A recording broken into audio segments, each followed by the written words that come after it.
What you think, man? I've been in the polyamory lifestyle. I can't even say lifestyle because it's not a lifestyle. It's a way of loving, not a way of living.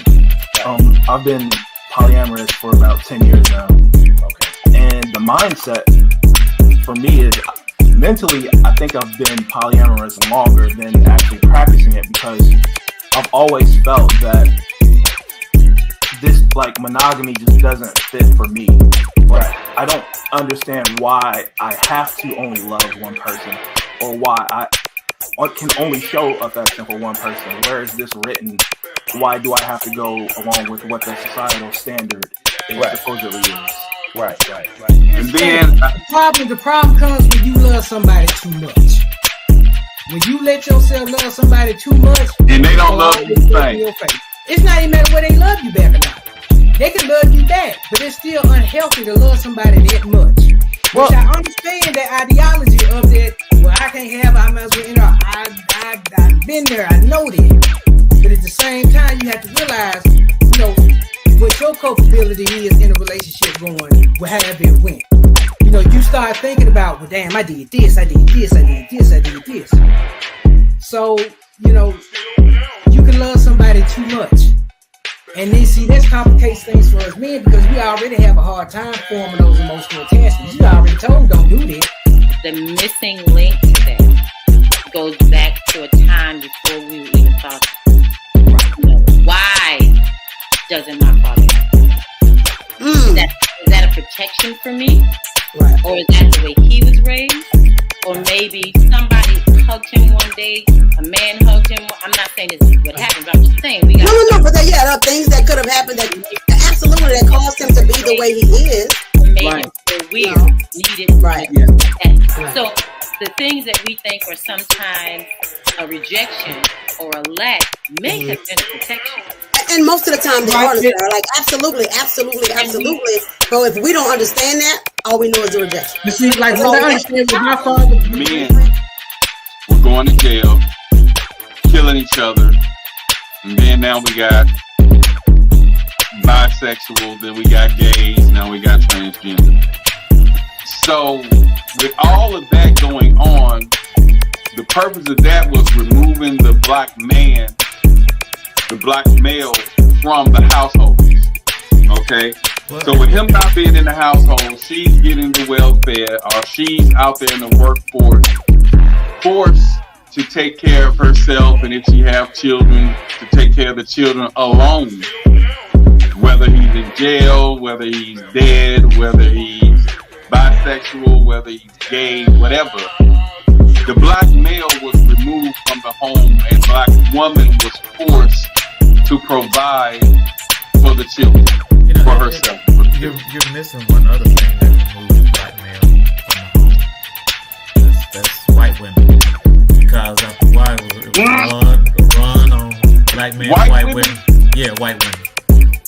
At one point, black men, they just had to have a white woman.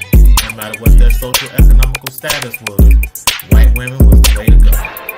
And so that pulled a lot of black men out of the house. Damn, I so missed that. I mean, I know Rick James, I know, you did it. I just didn't think of that as a major absence of the black man. So being a provider means so many things. Right. It means put you in a house. It means I got your back. It means we're doing this together. It means I'm not gonna walk away when things get hard.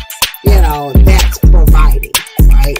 I'm gonna provide emotional protection so that you can, I'll be present for you when you don't feel like you can be there for yourself or whatever, so there's so much more definition to the thing, right? And even on the flip side, looking at, the men with kids, right? I remember I did not want a man who had kids. And I was about 25 when I met my ex-husband. And stuff like that.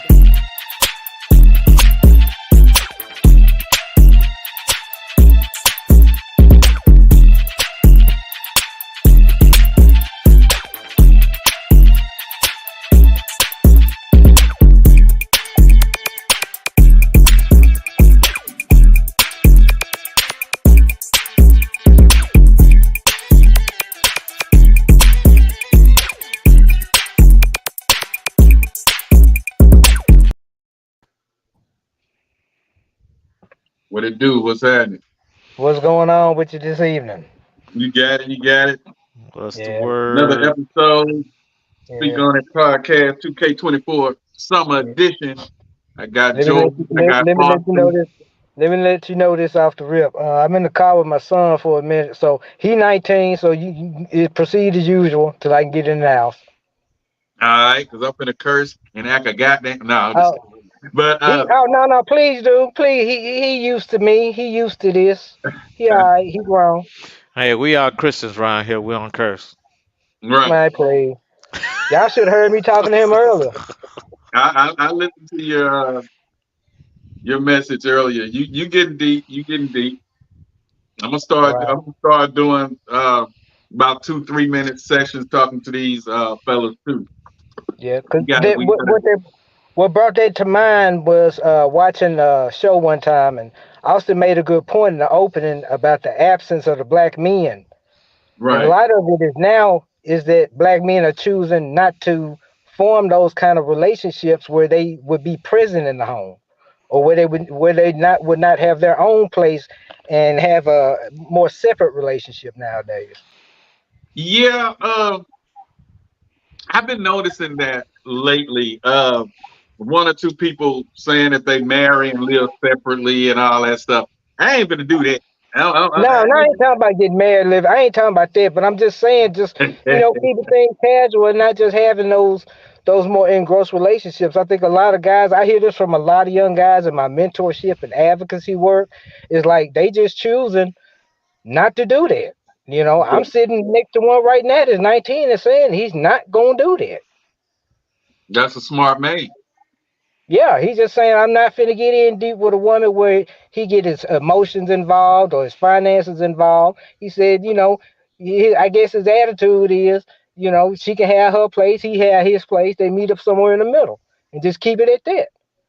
Right. Until they decide to get married. But then again, you never really Right. know a person nowadays until you kind of live with them. So it's a kind of Man, 22. you still don't know them. Even if you've lived with I them mean, Yeah. yeah, 1-2 years, you still don't know them because people change constantly. Right. So, day to day, people change because they allow certain things to affect their attitude, affect their mood, affect their ways. Not Yeah. saying that and then that can have an effect on your love for them. So, you know, I you, mean, you, you never get to know a person fully. and it's growth, period. And that's what I was explaining to one of my other partners. You grow. You're not going to be the same person you met, right, because at 25, I wasn't the same at 30. And at 35, I'm not the same as I am now. So, yeah, you change, you grow. You know what I'm saying? And right, I used to hear my Caucasian people and friends say we outgrew each other. When I say, "Hey, what happened to y'all? What happened? Man, we just outgrew each other." But they still the best of friends. You know what I'm saying? But they just hmm say they outgrew each other, and so No. I yeah, had to understand what that meant, and I didn't understand what that meant until I started seriously dating. right. Yeah, So what do you mean you didn't know what that meant until you started seriously dating about yeah, I outgrowing? started. Yeah, seriously dating. Because I played around forever. So when I got in a serious relationship, and I noticed that my interests changed, and I was more into the next level, and they were more staying on what we started when we first got together. And I'm like, I'm not. We don't have. We just started losing. When we first got together, we had a lot of interest. hmm Then mine started changing. I wanted more. I wanted to do this. What's next? What's next? And they wanted to just kind of stay Stay there. Yeah, plateaued and started complaining about the things I wanted to do extra. And I was like, okay, well, I'm gonna have to leave you here, and I'm gonna have to find me someone that's don't mind my mental, spiritual, growth. Because yeah. you Well, know, my thing is when people say they outgrew each other, what I hear them saying is I'm not willing. I wasn't willing to accept you exactly where you were, whether you moved or didn't move. Right. Yeah, So but no. Okay, hold up. Go Y'all ahead, go finna ahead, get first. deep. Go ahead, first. Go Y'all ahead, finna first. get deep. Hold up. Let me get this out of the way first. Yeah, we finna get deep, and and it's been a minute since all us been on here, so I know this is gonna be a good session tonight. So before we start, I want to touch up on one or two things. First, I want to start off with that Sonya Massey killing, man. I oh Yeah. man, thought that it this was was terrible. behind us, and that it had died down. It's like every time we think it's cool, every year a trigger happy officer gotta kill it. But I'm gonna play this clip, and we'll voice a short opinion on it and go to the next. But this kind of touched me, and the way it came to me, I was actually finishing up everything last night for the podcast, and from nowhere this just popped up, and I was like, and I normally ignore things that pop up, but it popped up again, and I was like, let me just look. So I seen it, and I was like, let me go and play the video. I thought it was something that was old that was just popping up, but when it popped up twice, I said it's got to be something I need to look into. And when I saw everything that went down, man, I've been thinking about that from the time I went to bed to the time I woke up to now. But let me play this. This is crazy, and this for the world who hadn't seen this yet. But this is just was crazy. Peep it out. The deadly police shooting of a mother shot in the head in her own kitchen after she had called 911. Alex Perez tonight with the video and a warning here. It is disturbing. Sheriff's Office. The just-released body camera video shows Deputy Sean Grayson and his partner responding to Sonya Massey's house in Springfield, Illinois, after she reported a prowler. Massey, at times, struggling to answer questions. What is your last name? Shouldn't have to think about your last name. Then, when deputies say she can remove a pot of boiling water from the stove, the situation changes in an instant. Away from your hot steaming water. Away from the hot steaming water? Yeah. Oh, I would rebuke you in the name of Jesus.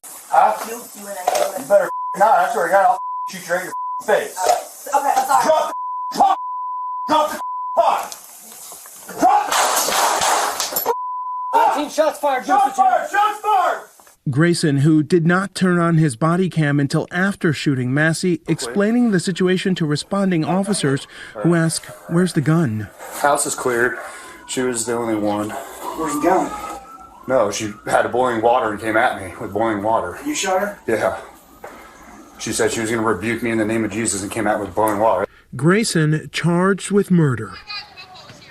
And David Grayson has pleaded not guilty. He remains in custody and could face life in prison if convicted. The sheriff's deputy who killed Massey is now charged with murder. They said it's under investigation.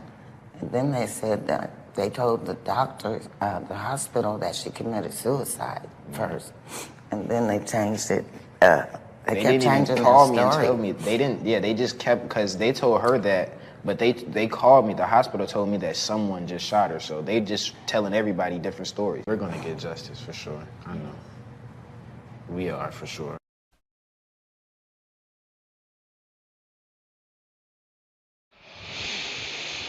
Man, it's crazy. I thought all this police killing, but it's the trigger happy officers. That guy was trigger happy. Oh, and not to mention he has worked for 6 police precincts. I thought it was 8. Different counties, different countries, different counties for the last since 2020. So if you'd have been transferred that much, something is wrong. Yeah. You know, black people have been hollering for justice ever since the chains came off. And then you have Trump saying that he's going to give immunity to all police officers. You will never get justice in this type of society dealing with these people because their way is violence against blacks. I was looking at some other stuff all over the world. People, for whatever reason, people fear, hate, dislike black people. And to this day, and I just don't understand it, where in 2024 that we still have such a level of hate and fear in this society that was supposed to have come so far. You thought that having a biracial president that would change things. That wasn't going to change anything.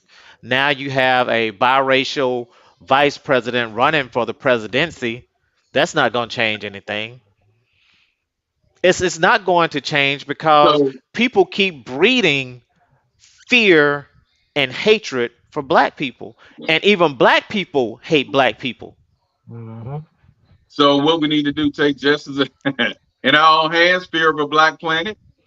No, use the only weapon that we've ever had that we fail to utilize on a daily basis, especially this time every 4 years, and that's our ballot. And my thing on that, I've made it no secret. I'm now voting as a libertarian. I feel like we've supported the Democratic Party for too long. We still have these instances, even during periods when they have held the majority. So how much longer are we going to fail to hold our governance responsible for these infractions in terms of civil rights and just social and societal norms that should have been accepted generations ago? But you know what? You can't step out hatred. So you have to make it to where legislatively you can do as much as you can to try to stem a stem to this. So it's, going too political with it. It's just because I'm tired of this every year. I'm getting to where I'm almost kind of numb to it. I mean, you know what I'm saying? It's just not numb to it to the point where I'm ready to do something about it. Instead of just sitting there have lip service. Yeah, I mean, we just had a service member, a few months ago, get killed in Florida in his own home. Right. Because you have these scary police officers, right, that should not even be a police officer. They wearing a badge because they fear other people, so they use the badge as a bully, as a weapon to bully. And what we can do about that is politically motivate ourselves and conglomerate to where we can enact some things using the system as much as we can to look deeper into recruits' mental health, to look deeper into their backgrounds, to be more transparent in terms of when they have an incident or when they're transferred and why. Maybe that'll come through administration of some point. Maybe that can come through something like a social oversight board. It may take some time in the course to get that done, but it can be done to where we can better monitor these officers and see where they are with their mental health. I think annual, maybe even quarterly mental health screenings for all police should be required. Well, one thing is the nation is so desperate for police officers, they're accepting anybody. That's the problem, yeah. Once they get through these simple qualifications of testing, their physical fitness test, they do what they call a psychological test, but it doesn't really weed out what it needs to weed out. Right, because the tests are administered and written wrong. You need somebody that really knows what they're doing, you need a team to do that, to administer those kind of tests. Why are they not all taking the DSM-4? If anybody knows anything about the DSM-4, you know what kind of test that is. That should be required. I had to take it at 13. You mean tell me a police officer doesn't have to take to get recruited, and I know they're not taking the DSM-4? It's too much of a sieve in the system as far as who we let into those positions. And what it doesn't weed out is your biases, right? Your implicit bias and your what's the other one? I can't think of the word. Subconscious bias, yeah. And subconscious bias. So it doesn't weed those out. But you never will, though. That's the whole. We can just try to make it as best we can. I know this may not seem very optimistic, but we can try to, put those filters in place as best we can, because we can't weed out We can't All weed of that them. out. You can't weed out. You can't weed out 100%. No, but Yeah. But what I mean by weed out doesn't mean is weed that out the person. well, nope. You're never gonna be able to weed that out the person Right, because right. Yeah. if it's in there, it's in there. Yeah, but we And can I don't care definitely what filter the. people. I don't care what Wait, people say. You can say I don't see color, blase, blase. Even these people that are in these interracial relationships, you can lie and say you don't see color. You a lie. You a lie yeah, because you're color is right. the first thing you see. They don't see That's it. color, big man. Love Now has no color. I think what some people mean when they say they don't see color, maybe they misspeaking on this. But I think they really a person that okay, if you're a white person, they see you black and they're like, okay, you black. But other than that, they've never shown any bias implied or otherwise, and you can tell they truly see you as a person. And I think that's what they mean when they say don't see color. Well, they need to rephrase that Yeah, because it is you rephrased. yeah you can't help but to see color. Yeah, You see color all the time.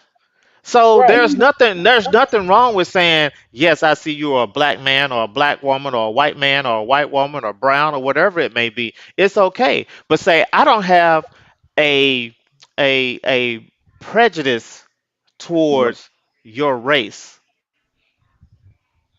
Oh yeah, I mean, yeah, of course. I mean, and here's the thing: it's not just black folks and white folks.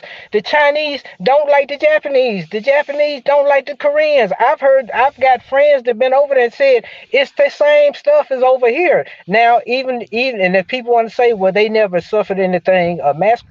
Yeah, the Nanking massacre. There's a lot of racial bias over in other parts of the world.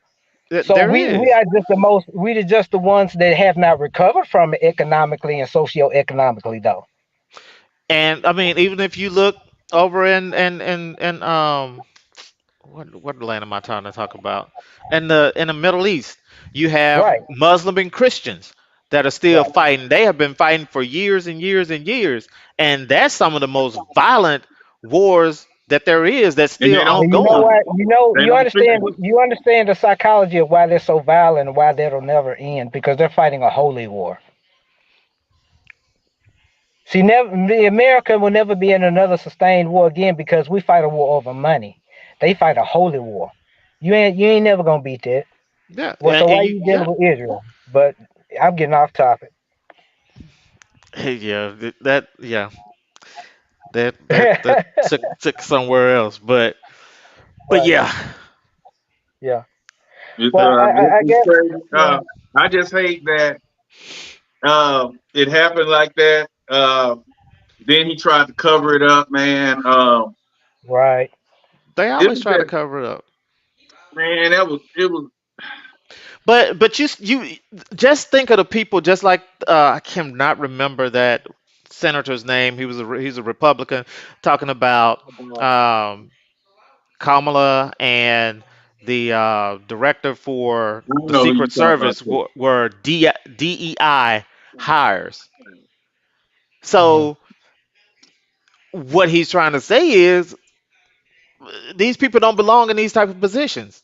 They're just getting them because of their color or their uh, them being female gender. That's where But I you don't know know what what it was though? Right. escaping me. But you know what? This is something they've always said about us. What I would rather focus on is, I don't care how the person gets the position. I would rather them get a feeling, but if it takes DNA to get them in there, it's how they perform once they get in the job. But my thing If they're truly is with qualified for it, they should be. Go ahead. my thing is with that mental until that mentality dies out, we will always be talking about. I'm sorry to hear that your black family member has been killed by another white officer. Right. We got to And stomp that mentality out. and then black officers, I don't know if they're much better. Not because they're out Man, there shooting black people, but because they're condoning and right. hiding the fact that these prejudiced white officers are out there doing it, and then they call you my brother in blue, but Right. still they out there wearing a white sheet later on. All right. Right. But they patting you on your back, calling you officer or whoever, but when they get home, you officer nigger or officer coon. Because But they you feel like the. Go ahead. no, go ahead. Because they feel like their badge supersedes anything somebody may do in their off hours. As long as they get their badge, just their code of silence, the thin blue line is real. And I've known some black cops that have been like, hey, I don't say nothing because they're still my brother. And I just don't understand that. So the I black don't people, either. before you got that badge, you were calling black people your brother, but then you got this badge. Now the blue wearing uniforms are your brother. Because they view it as them having gone through what they've gone through to make it to the force bonds them in a way. So sometimes that bond can supersede any real fuck shit that the person may be up to. But I mean, I've seen it happen. I've I seen it kind of happen. agree with what Austin said earlier because I experienced this firsthand. Right. A lot of I know the black officers that, quite a few of them, they were, if you go back and look at their past, they were bullied in school or they were afraid, walking around afraid at school, then they get a badge. Right. And then when they get that badge, and like I say, we were popular in school. And I ran into this incident with this guy, and he joined the force in the city next to where we all came from. And I had an incident with him, and I'm like, I figured, and I hadn't seen him since school. I didn't mess with him in school, but I didn't say nothing, I didn't have nothing against him in school. But he had something against popular people. Right. So right. an incident came, and I was looking for him. I was leaving the club one night. I just finished DJing, and I was walking this young lady to a vehicle. And his partner was like, you need to leave the lot. I say, sir, I'm the DJ at the spot. And I'm just walking her to a car. No, you need to leave. But what it was, the guy who was with this guy I'm talking about wanted to talk to the lady himself and saw me walking her to a vehicle. It was at the end of the night, what number, like maybe 5 cars left. She was staying late. We were talking. I walked to a vehicle. So the guy that we know from our hometown, he was like, you heard what he said, shining the light on me. You got to leave. And I'm looking at him like, dude, you know me. You went to school with my brother. You know what's up? I'm just walking her to the thing. And I'm telling you, it's not a month. And this incident had to happen like 2000, I'm going to say early 2000, maybe 2003, 2004. But it's not a month that go by that I don't think about this incident, because we were about to get violent and physical in this club parking lot with just me and 2 officers. And this dude who know me, know my family, he was about to let this shit jump down, bro. And I was like, dude, you know what I'm saying? And I want to call his name so bad, but he ain't worth the spit of saying his name. But and I had told him that night, because I was after I walked there and he kept on, I was like, I'm gonna see you again. You know what I'm saying? Right. And he kept saying, is that a threat? Is that a threat? I said, I don't make threats, bro. That's a promise. I'm gonna see you again. And the look that he had when I told him that last time, because my teeth were stuck together, I'm gonna see you again. And he kind of looked like he started thinking, but I haven't seen that brother since then. But yeah, a lot of the cops that's trigger happy were coward in school, and they don't back us up. So when Austin said they calling them this and dab down, he was with that white guy, just like they was brothers, man. And I'm sitting here like, man, you know me, bro. Right. I didn't fuck with you because you was a lame, but you know me. You know, and I never jumped on you. I knew everybody else was bullying you or whatever, but it wasn't me. You know, but yeah. So I think with him saying that, he made me see it a little different, because I was like, maybe our brothers that's on the force would either boycott or, you know, but they don't. Just like with the thing that happened with Ronald Green. Right. The black officers still, you know, they just said it was only one, and that was that Carl. I call him Carl Kanai, but the Carl dude stood up, and he's still helping the family fight to this day. He lost his job, of course, but the other ones, they don't want to lose their pensions, and they allow their brother to get beat down like that, and they and no one's helping that was there that came to the scene. They're not saying nothing. It's like when they swear in to be officers, it's like they just swore into a code, and you have to just stick to that code. You know, and that's what I was talking about, the thin blue line. You know, once they get that badge, it's like, I've seen it. It's almost like a code. It's really like a street gang to me. Yep. That's more what it is. They're just the uniform Crips, but there are some good officers out there. There are some, but it's hard if you throw a rotten apple. I mean, if you throw a good apple in a barrel of rotten apples, then it's hard to find the good apple, if that makes sense. Right. So you can't tell who's good and who's not. So it's hard for you to trust, or in the black community, it's hard for you to trust any police officer. That's right. And I really hate that. Like, she had an intruder around her house, and all she did was wanted them to look out, you know, to make sure everything was safe. They was asking her questions, so they saw she wasn't all the way there. Right. And this still happened. So should you call the police?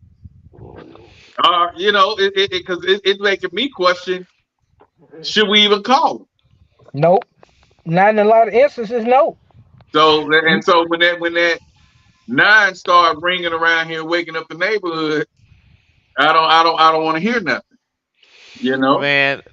If you have to call the police, it's best that you just talk to them on the phone. But hey, look, I'm not coming to my door. I'm not opening my door. Yeah, I talk to you on the phone. There's nothing going on in here. I can FaceTime you or whatever. But you all have a habit of killing innocent black people, and I prefer to just talk to you on the phone and let you handle whatever business you're gonna handle out there. The sad part about it is that what the lady had said to him when he knocked on her door. When she opened the door and came outside, she said, y'all not going to hurt me, are you? Say, no, ma'am, you called us to help you. But that's her first thing when she said that, and she kept saying she needed to get her medication. And, you know, that was just a crazy situation. I hate it happened. They will get justice for him because the camera showed straight daylight. You know, you saw that in color, living color, how he killed her. She just had a pot of water. And had she not bowed down, and was saying, I'm sorry, and we heard that, he could have probably tried to say she was going to dash the hot water on him. But my thing is this with the cops. Why don't they shoot your leg? You know what I'm saying? Police officers are not trained to shoot to maim. They're trained to shoot to kill. So what he could have used, what he could have done. So when you're going through the police academy and you're doing target practice, you're aiming center mass because that's your biggest target, and you have more of a chance of hitting vital organs when you're firing center mass. So you're not trained to shoot to hurt someone. So what he should have done or could have done, he could have used a non-lethal form of force, which meaning pulling out his taser. He could have backed off, so she couldn't throw any water on her. She didn't have a gun. So from what I know, from what I can see or understand, that she's probably not a skilled knife thrower, right? So you can holding the pot like this. Yep. So you can step back. You can step back. You can pull out a non-lethal form of instrument to use. Yeah. So Okay. There were Like a I lot say, of I didn't, options in that the stuff that situation. you're saying, I didn't think about because yeah, you have mace, you have You had tasers. a taser, you have your Yeah, baton. yeah. You're on mute, George. He real low too. Yeah, he on mute. Let's see. And you don't think to secure them, and you let an incoherent person go over to the stove. That's poor procedure right He there. told her to go You to the direct, stove. yeah, he directed her. He Oh, was like, that's even worse. we don't want to start no fires. Right. Yeah, that's even worse because like it's obviously she had something going on, and the thing is, you got the element of it being a potential issue where they shot a person with a mental illness. Now That don't make it no worse, could but that? Oh, I'm sorry. Go ahead. I mean, not that it makes it any worse, but you got those optics on top of that too. So possibly. But could it be perceived as premeditated because he directed her over there, and he was thinking, well, if I mean that I think about all kind of stuff. So if she gets this pot Yeah. of boiling water, you know what I'm saying? Then I Right. can use this as an opportunity to kill a black person. See what I'm saying? He thinks of Yep. he's so far off the goddamn box. Cause I wasn't thinking of none of that crap. But he hitting different points. Right. All I just looked at, he told her to go over there. She grabbed the pot. She was holding the pot. She took it off the thing. She turned. But what seemed like he got offended when she said she'll rebuke him in the name of Jesus. Had she not said that, Right. I don't even think it would have went off. Because when she said that, and it's kind of like somebody telling somebody you going to hell. Yeah. And for Well, some reason, people get yeah. so upset when you say you gonna rot in hell or are you going to hell? Oh, well, I ain't going to hell. Who are you to tell me I'm going to? So it seemed like when she said that, his voice shifted. You know, she said, "What'd you say?" She repeated it. Then he said, if you put that pot out, I'll shoot you in your head. I'll shoot your face off, is what he said. So that's what pissed him off. Right. And then, but what's gonna land him in jail, and I hope they seek the death penalty, is when she went low, holding the pot. She went low, saying, "I'm sorry." So if she's on her knees on the ground, it's no way she's gonna be able to throw nothing up, and she's apologizing at that time. Same thing with the Ronald Green case. He was saying, "I'm sorry, officer," and it's plain as day. He's saying, "I'm sorry," you know, for getting in a high-speed chase with you guys. I'm sorry, and they kept beating him, and he was saying, "I'm sorry." So at that point, when she got on her knees and saying, "I'm sorry," holding that pot, and he shot her in the head, bro, that's unforgivable. That's unthinkable. That's just But what's so callous is he was like, "Oh, that's a headshot. She's gone." Yeah. When the other officer was like, "I'm gonna go render aid." No, for what?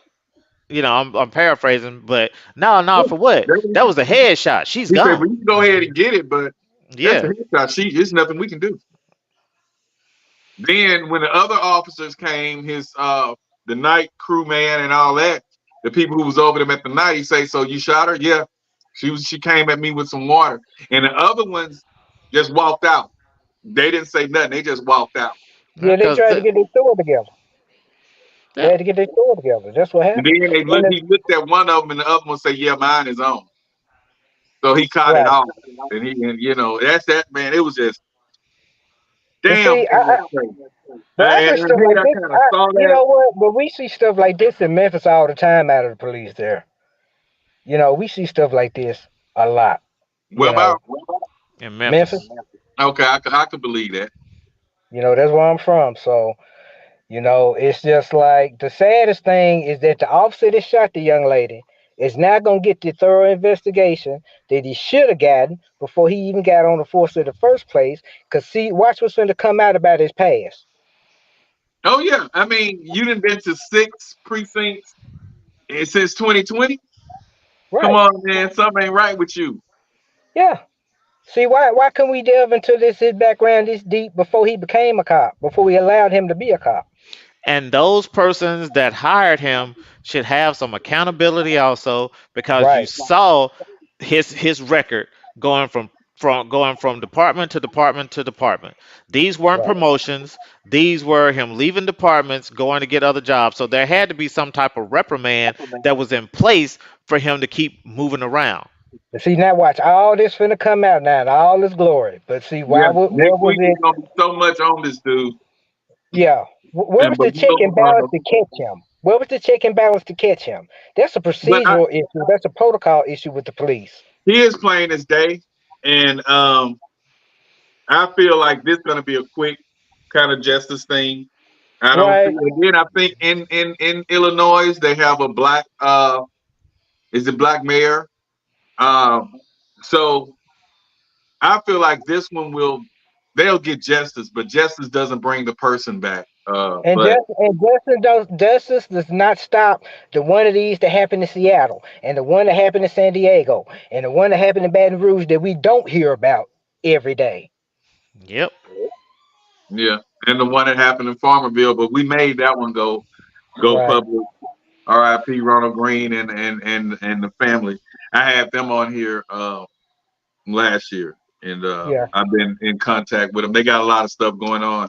They still fighting because at the end of the day, they want justice, man. And you can't get mad at the mother and the sisters and their brother that's going through hell and hot water until they get this justice, this fight for justice. But it's just that the witnesses are not stepping forward, man. The officers are not saying that. They got to get their pensions. They all in their 60s plus, and they like, we saw, we know, but we gotta get our pension, and that's what they're not understanding. But Right. being that I was the psychology taught me how to be on both sides of the fence. I understand where they're coming from because at the end of the day, they still have their families and their lives. But I don't know, man. It's a tough situation, bro. Well, let me answer a question that you asked me before I got cut off. You asked me, should we not call the police? And I said no. And Yeah. the video cut off. I want to clarify my answer. No, because it's too late then. You know when you call the police? When they live in your neighborhoods, when they patrolling your neighborhoods, when you see them at the store, when you see them around, when you see them out, and they actually are part of the community. So that's not the right time to call them. We had to call them beforehand. Whether it be have community outreach for officers, because what they're trying to do right now, you got so many officers living, a county away from where they live. There's a certain detachment there that we need to try to re-solidify. So require them to live, even if it's for a couple years, they rookie year, let them live in their neighborhood and do some things like that. But I think community engagement is one way we can go a long way. Not as ever going to do anything to suppress someone that's really got their prejudice, but it can help maybe alleviate a lot of associations and preconceptions that we may have about each other. Now, on the flip side of the coin, we know that there are some black males and females that are up to no good all the time. Right. That will kill you, being black, white, Mexican, Asian, whatever, in a heartbeat to take what you have, or just to take your life, period. Right. So I understand the need for police officers in certain situations, or just the need for police officers, period. But we have to get to a point where they are not just going in ready to cause harm or to kill a black person just because they're black. We have to get to a point. Yeah, we have to get to a point where police officers are being police officers and doing what they were sworn in to do. I hate people or hate any position where people abuse their power. Right. So, yeah. Go ahead. And that's why I think more stringent pre-screening is possible. That's why I'm getting so political about it, because I'm seeing in my dealings with certain police departments I'm in some stuff with right now that the only way you can control them is policy and procedure, and you can only change that through having a strong legislative voice. Because that's the only way I see this can change. Because you're not gonna change the prejudice on a man's heart. Now maybe if he live around some black folks for a while, he either grow to love us or love to hate us. I don't know, but we can't control that. But maybe there's a better chance for at least community engagement, to where every time we see the police, we don't feel like we have to break. You know that feeling we get when our heart rate go up. Yeah. They pull behind us, but I just think we need to start thinking more of who we support politically, to really coincide with some other efforts to get some change and get some reform. But speaking of who you guys gonna do politically, what you think? I'm libertarian. I'm voting for Chase Oliver. That's what I'm voting for. I ain't voting for either one of them. No.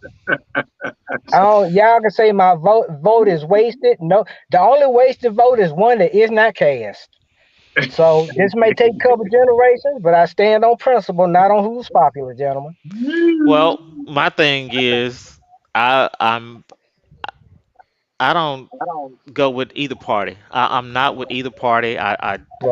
I go with whoever Who has the better views, better agenda, and Yeah. the lesser of the two Of the or three evils. evils. Yeah. So my first thing, when Biden was still in, and it was Biden and Trump, I was not going to vote. But now that Kamala stepped in, I don't agree with a lot of things that she's done, especially when she was in San Francisco as a DA and all of those things. Right. But for the better of good, if you will, I would vote for what I feel is the lesser evil. So, But I just feel too. I mean, you got history, then you got his story. History with Kamala, and his story with Trump, and the evils in the world. I just feel like Trump is as equally evil as the other leaders of the world. He fits in with them. The Prutons and all them. He's one of them. So they'll identify and negotiate, I feel, a little bit better with him. However, I feel like history will probably be made, even though she's been missing through the last 4 years. We haven't seen or heard from her. I think that was by design. Yeah, I thought of that too. I say maybe she know that it was a messed up,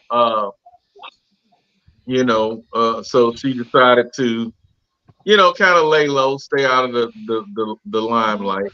Yeah, I think all of this has been orchestrated, and I think that she wasn't in the limelight, or she stayed in the background, because they knew that this was going to be the thing, that they were going to push her to the forefront once this situation came, or once this opportunity came about. I believe that they all the time knew that Biden would not be the true nominee for the party, and this was a way to. I just think it was strategic. Me personally, I just think all of it was strategic. Because besides, she hasn't been part of the administration, but yet once she got put on the ticket, so many people start swaying her way, and so I was like, wow. So I really thought it would be the opposite, because she hadn't been active. But like you say, if she probably was inactive with that administration, by design, you know. So Mm-hmm. maybe, you know, so yeah, and that goes back to growth. I looked at Right. the article where she sent the black guy to jail, the innocent black guy to jail. I think he did Mm-hmm. 6 years, 5.5 some years, Yep.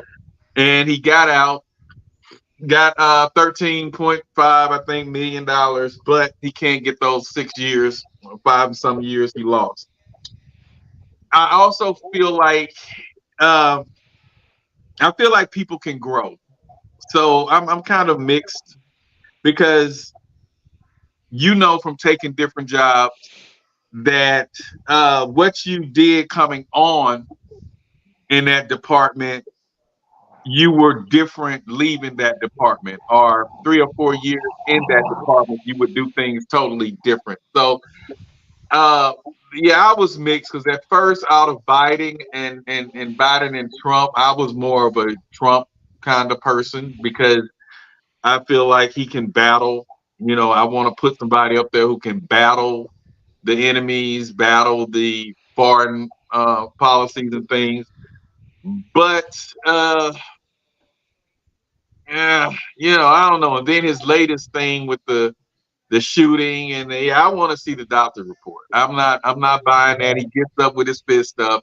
But if you go back and look, they paint him out to be this prejudiced person, which, like we just were stating earlier, people do see color. But if you go look at all of the black shows from the Jeffersons all the way to Fresh Prince, Trump was a part of all those shows, you know, Right. and he was known for helping blacks. And if you look at his record, he's donated a lot. So, like I say, it's a mixed thing now. And like Austin said, I'm gonna go with views. But then again, we did have Trump up for 4 years. He's the reason many of you guys got those stimulus checks. Right. So, you know, I mean, I don't know. I'm gonna have to really meditate on this Right. because you got history and his story. So I Right. don't Because the know. best money I made was under Trump. Yeah, That's the best money I made in my life was under Trump. yeah, because he's a So, businessman. right. You know what I'm saying? So I don't know. So I'm kind of mixed, and then when I get too confused with it, I just don't participate. But Yeah, and I just said I'm a vote libertarian. I just found another party that, you know, I think we as black folks should maybe try to be more socially be socially liberal but fiscally conservative, and that's what the party, you know, represents for me. So that's what I just chose to go with. I mean, ain't nobody got, you can vote for who if you want to. I ain't saying who you got to vote for, but I'm just saying that's just who I chose. I got a feeling Kamala probably gonna win it. I don't know. Them Trumpers are not gonna sit back on this one. They not I finna don't chance know. another They gonna Obama. come out, but the fact that you got people who's gonna ignore the views and just look at history. Let's put her in there, just like they did with the Obama thing. So I just feel like they it's ain't gonna did it with have Hillary. No. well, no, I this don't know. I don't know. it's gonna have the Obama effect because, and actually, But Hillary Obama was ain't even in the endorsing lead. them. Hillary was in the lead. It was some shady things that went down, but Right. we not. That's another topic. But the fact that they're looking to see history just like they did with the Obama, the Oh, blacks let's are not going do to come this. out in record force, But here's especially the the thing. women. The black women are going to be probably the most voters. Yeah, that You know, they're divine, gonna that the ones divine, Here's in what them people under wheelchairs. the divine nine. Yeah, the but, ones in wheelchairs gonna find a way to get to that to get to the damn polls. So but I just here's got the a thing. feeling. Here's what we messed ourselves up. You know, all those regional races and stuff we always ignore. We all ignore every Oh, year, every other Yep. year. those are the You know ones how that it's gonna count. come. You know how this finna come back to bite us. Those are the ones that count.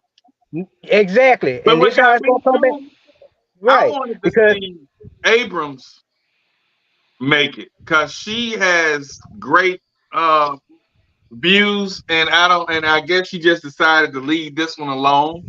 right. But I wanted to see Abrams, man, because she is true to what she walked the walk. You know what I'm saying? She talk and walk that Right, walk, man. right. I've been following her for a while. And and being here in Georgia, man, that woman is doing so much and raising so much money single-handedly and taking care of her precincts and things over there, in Georgia. So it's like I wanted to see her, but they did her so bad when she tried to run for governor, I think, mayor, Yeah, governor. governor. Then they dogged her out there, and I guess she was like, "I'm done with politics," because all the people who she Right. supported and helped did not come out and vote. Right. But yeah, so I just got a feeling that Kamala's gonna run with it because you got a lot of people saying, "Damn the what they stand for and their views." They just want to see history. We had the biracial president in there that went for black. We had him up there, so why not put her? Even though she's married to a white man and she probably sit in that house and talk about the Niagaras. But I think they're gonna give her a chance because of her color, and she's the closest thing to black. So I think they're gonna get out and come in record droves and vote. I just wish that voters really did, take the time to vote among their individual personal, methodology and morals and lines instead of by party lines. Because I feel like all it's done is just screw us over as a diaspora. Yeah. I see the Democratic Party doing nothing. I see them doing nothing in my hometown, especially. Uh, but other than feeding us poison meat and thinking we gonna get better. They throw us a bone, they throw us some crumbs. We think that's good enough, but yet and still we still having black folks getting shot in the street. Well, that's gonna happen under either party. It's I gonna mean, happen under either especially party, with but it ain't gonna be happening like this because they don't want to address the issue. I think it's time to start supporting parties and candidates that do, even if they are a little extreme. Even if they are, because that's how you build a groundswell. If we all just continue, so. I'm gonna vote Democrat, I'm gonna vote Republican down the party lines forever, nothing will ever change. Well, I mean, you're right. I mean, just like with Governor Abbott, he should have Right. been out of office. Should He's have been. he's always shown his color, Right. and what he represents and who he represents and what he stands for. But people in this state, they continue to bring him back year after year Right. because they're just voting based on the party itself. Right. And what party is he? You Texas, so they got to be Republican. Oh Yep. yeah, he's real Republican. Yep. Not the good kind either. Yep. He wear his cowboy boots even Yeah. though he can just roll around. He gonna come out dressed like Gene Autry one day, I swear. No, we gotta get rid of him now. We really gotta get rid of him. He's holding the state back, and the thing is, all those little races we always ignore, man, it gives the state more voting power, and that affects the electoral college. So we may have a thing where Kamala wins, the majority of the popular vote, but he still loses the election based on the electoral college. And you So got to that's why watch all Trump those because original. Trump don't take defeat well, so he gonna No. really do whatever he can to win this thing. So unless it's by a landslide, you looking at your next president. All right, he needs, he's campaigning very intelligently because that taking a shot at him. All that did was secure him the election to me, he took a bullet for the country. and then raised his fist up. There is no more white bread America propaganda bullshit than that, gentlemen. Yep, and especially when you come out to a meeting and you have your band-aid on the wrong ear. Well, ain't nobody say it was that bright. Boy, Man. you crazy. He had dumb little Donald. He forgot what that he got shot in. Okay. Mm-hmm. You see Elsa's comment. He said Texas is slowly progressing with the number of transplants into Austin, Houston, and Dallas is catching up. to the rural red. Yeah, I see that. I'm in Dallas, so I kind of see, you know, you know where Yep. where this coming true. But you know what? I hope it don't take us too far in the other direction. Well, yeah, I mean, with the number of people that are coming in from California and those areas, they're saying that Texas is becoming more purple than Right. red or blue, but it's still no one's getting these people that should be out of office out of office. Right. So Well, here's the Republicans are thing, still running strong. and the thing is does that really help us as black folks in the fact that our two majority choices are going to be Republican and Democrat, the same that we've always had. Yeah, because the liberals, Well, independents, and all that They'll never just win cancel each anything. other out. They'll balance each other out. But what progress has it done this for all these years? It's well, more I of the mean, same. it's just like people growing up in certain religions.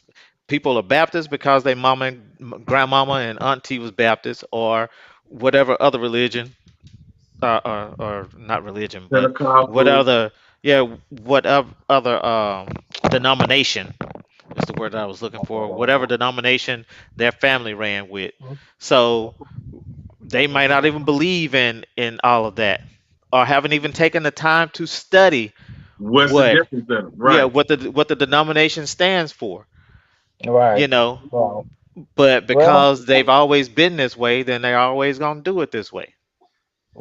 that's you know what, that's a recipe for failure, and that's a recipe for why we have not progressed, even though we should be among the elite society and socioeconomically, because we continue to suck from the same dry tit that is the Democratic and Republican Party, because that's what Big Mama did. Big Mama didn't understand how to look in voting records, how to see what really is going to be best for them. Big So, Mama you said at know, the polls now. She did understand now. she Big Mama, did. She didn't she understand. said at the But polls she here's the thing. understood. But But here's the no, thing. I think the last big thing that I remember that they were the last what everybody say, and when you go and Google, because I was looking up different presidents, the biggest impact after the Ford thing was Jimmy Carter. The country Right. had really been up and booming since Jimmy Carter. And Right. and the statistics even show that. And I think he was Democrat, and I think a lot of them stuck to Democrat, hoping to get what he had put out there, because the jobs were up, the middle class, the lower class, everybody was getting jobs. They was like that was the best time to be alive, to be an American, was when Jimmy Carter was president. Then came Reaganomics.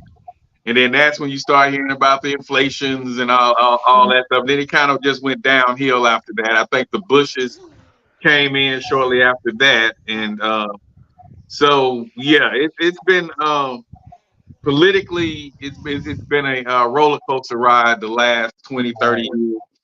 But it's going to be an interesting one. And like I said, I just think that they're going to throw her in there because they want to see history with Kamala instead of his story with Trump. That's what I feel. So get out there, pick your party, do your thing. Topic of the night. That was our little intro. Topic of the night. And we battled the interracial dating. We touched upon that the last Speak on It podcast. And now I know quite a few brothers now that's saying if the ones who have black women right now, the ones that's divorced from a black woman, saying that they're not going back black. You know, It used to be once you go black, you don't go back. But now it's once you leave black, you ain't going back. Nope. So these brothers grabbing their passports and they're going across seas and they're finding them wives. Yeah. And what we want to discuss tonight is why do we have to go through the extreme of getting these passports just to find a suitable mate? You know what? About a year ago, I got some interesting mail out the blue, and it was for one of those cruises. One of those cruises for black men to go and meet foreign wives and bring them back home. And I was like, I don't know. On that level now, is that serious? Yeah, I got it in the mail about a year ago, and I was like, oh, this is interesting. So I don't know what happened to that mail, but I think the reason why a lot of black men are doing that is because they're turned off by the modern black woman.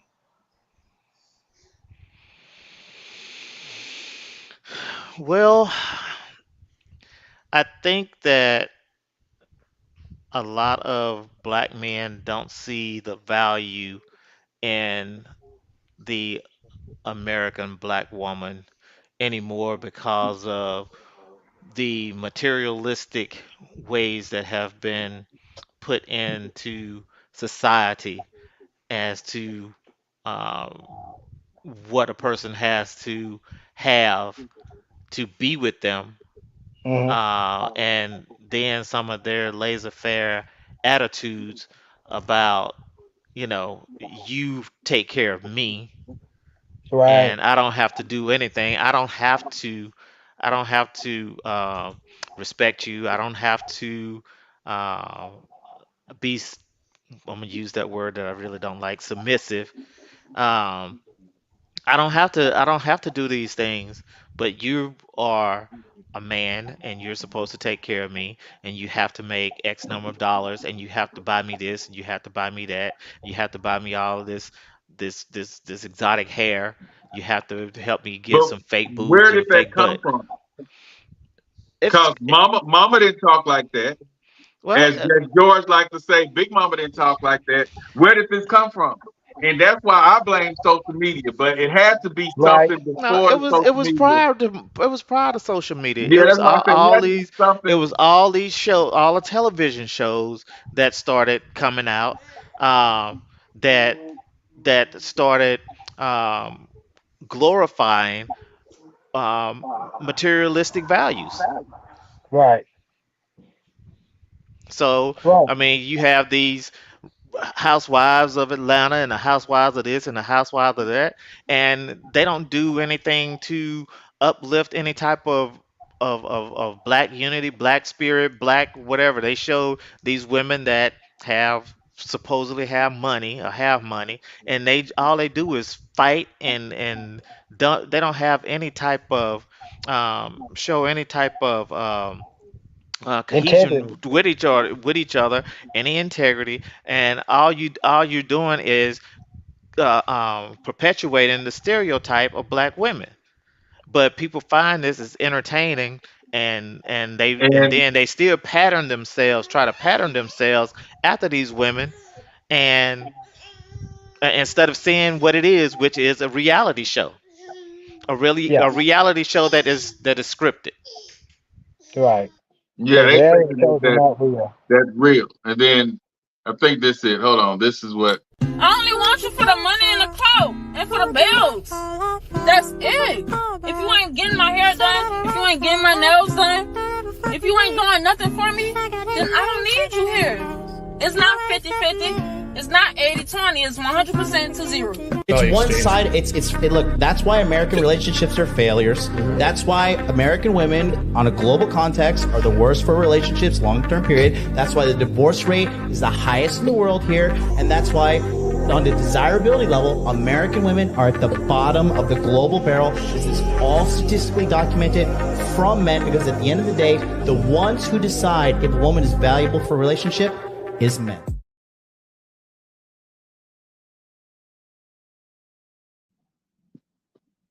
so the value is going down because of this behavior. And a lot of men are afraid to step up and even speak to the women today because of what they're seeing on social media, what they're seeing on those reality shows. And the guys are just afraid to step up. Like this rapper guy, I call him my little cousin, show. Show is a good, hard-working man. He had a nice-looking girl. He got a baby, and she was a stripper or whatever. So he got a baby by a stripper, which is, she fairly nice-looking. But since her, he just hadn't been able to find nobody because the women are not looking for that hard-working man like he is. He's that hard-working man that'll get out there, get in the trenches, dig a ditch, whatever he needs to do to get the paper. But they looking for the dope boys, the ones who's already got it. He can't find nobody who's willing to get in a relationship with him, ride it out, build with him, and they build together and they have something. And he just every week he gonna post something about why he can't find nobody. Yeah. And I told him when I come in town, I wanted to pick him up one day and we go somewhere and I show him how easy it is. I think he's fishing in the wrong pool. Maybe he needs to date interracially if he's not gonna do internationally. But it's like it's just hard for him to find somebody, man. And I hate that because Austin and I never had that problem. So and it took my other co-host that used to be on here to make me realize that I can speak on the topic and I have some idea, but he always say you don't understand what we really go through. Because I've never really been in that position. But I'm like, man, they out here. All you gotta do is say something, and I'm finding out that I guess it's really not that easy. You know what I'm saying? No. Like you're back out there, George. What I mean, it's easy for me to say, find you somebody that's not what you don't want. Okay, if you see her hardworking woman, she's at Wendy's, Depot, Food Depot, Home Depot, and she marked how what size wood you're getting, and she write it down. A lot of times, when you guys, the single guys, go into these places, you go into the Home Depots, you go into the Subways, you go into Wendy's, you go into Lowe's, Target, Walmart. You're overlooking them women because they're not appealing because they're in their work clothes. You know what I'm saying? Here's what happened. No, I don't ignore those women. Here's what happened with those women in my case. Okay. Usually, I didn't think you would have a case with that, but go ahead. Well, I'm just saying, even when you meet those women, you still dealing with the same issues you're dealing with from every other woman. I don't get it. A lot of them have unresolved trauma. I don't get it. A lot of them have unresolved trauma. A lot of them have kids at that age bracket where I already said I'm not doing it. So no matter how nice she is, I recognize my value enough to know I don't want to fool with no woman with no kids. I'm not doing it. So that's gonna take a lot more off the list. I'm not gonna jump to just anything, whether it fits in my plans or not. No, I'm gonna be selective. I feel you on that. Does that mean me taking a cruise? Hey, I'm gonna take me a cruise. Yeah. So my thing is, okay, so you go get this woman from across the water somewhere, right? You fly, get her green card, or however you get her. I ain't saying I was gonna bring her back. I just gonna go see. Go over there, have him a friend. He go over there, Blue Moon, and he do his thing. He fly back and hold him for about 3 months. Not necessarily, not even this and that. That don't mean I'm not. That don't mean I don't make that kind of connection where I feel like I would want to do something like that anyway. I would have to go and see for myself. But that's the thing, though. A lot of people are getting them, bringing them back, all that good stuff. But then when they get over here, you let them watch television. You let them watch television, and then they start getting all these ideas in their head and how you're supposed to be treating them and what you're not giving them, and we're not staying in a 6,000 square foot mansion. We're staying in a 3,000 square foot house. So that's not enough for me. Or we're staying in a luxury apartment. That's not good enough for me. Yep. You're supposed to be giving me more. They get Americanized. Once they get Americanized, that's a wrap. So maybe you can squeeze you 1 to 3 good Well, years out maybe of you don't let her watch TV then. When you turn Yeah. TV on, she need to be in the back somewhere. I can't remember if it was Eddie Murphy Delirious or Eddie Murphy Raw when he was talking about that, going to get him a bush beach and saying, Yeah, not letting man. her watch it, and not letting her watch TV or whatever. But as soon as they Right. started watching TV, he said they changed or whatever. So they it's kind of damned if they do, damned if they don't. But like I say, it's trending right now. It's popular. People. You guys know that there's a trend encouraging men to all get passports and travel abroad. It's not just for sights or good food. No. It's to find wives. To find women who are more traditional. They're traveling all across the world just to find women who are more humble, more feminine, and willing to treat their men better than women in the US. Traveling to places like Italy, Thailand, Brazil, just to find women who will treat them right. The Passport Bros ideology is that they're escaping the hatred of feminist women and are traveling somewhere they can thrive. They believe the ideology that by seeking foreign women, they can find a more authentic, fulfilling, and harmonious relationship. This is seen as a way to restore the natural balance between masculine and feminine energy. This is triggering some women because they think that these men are interested in finding these women. They think they will be more submissive. I'm not sure if this trend / movement is going to end or only get worse.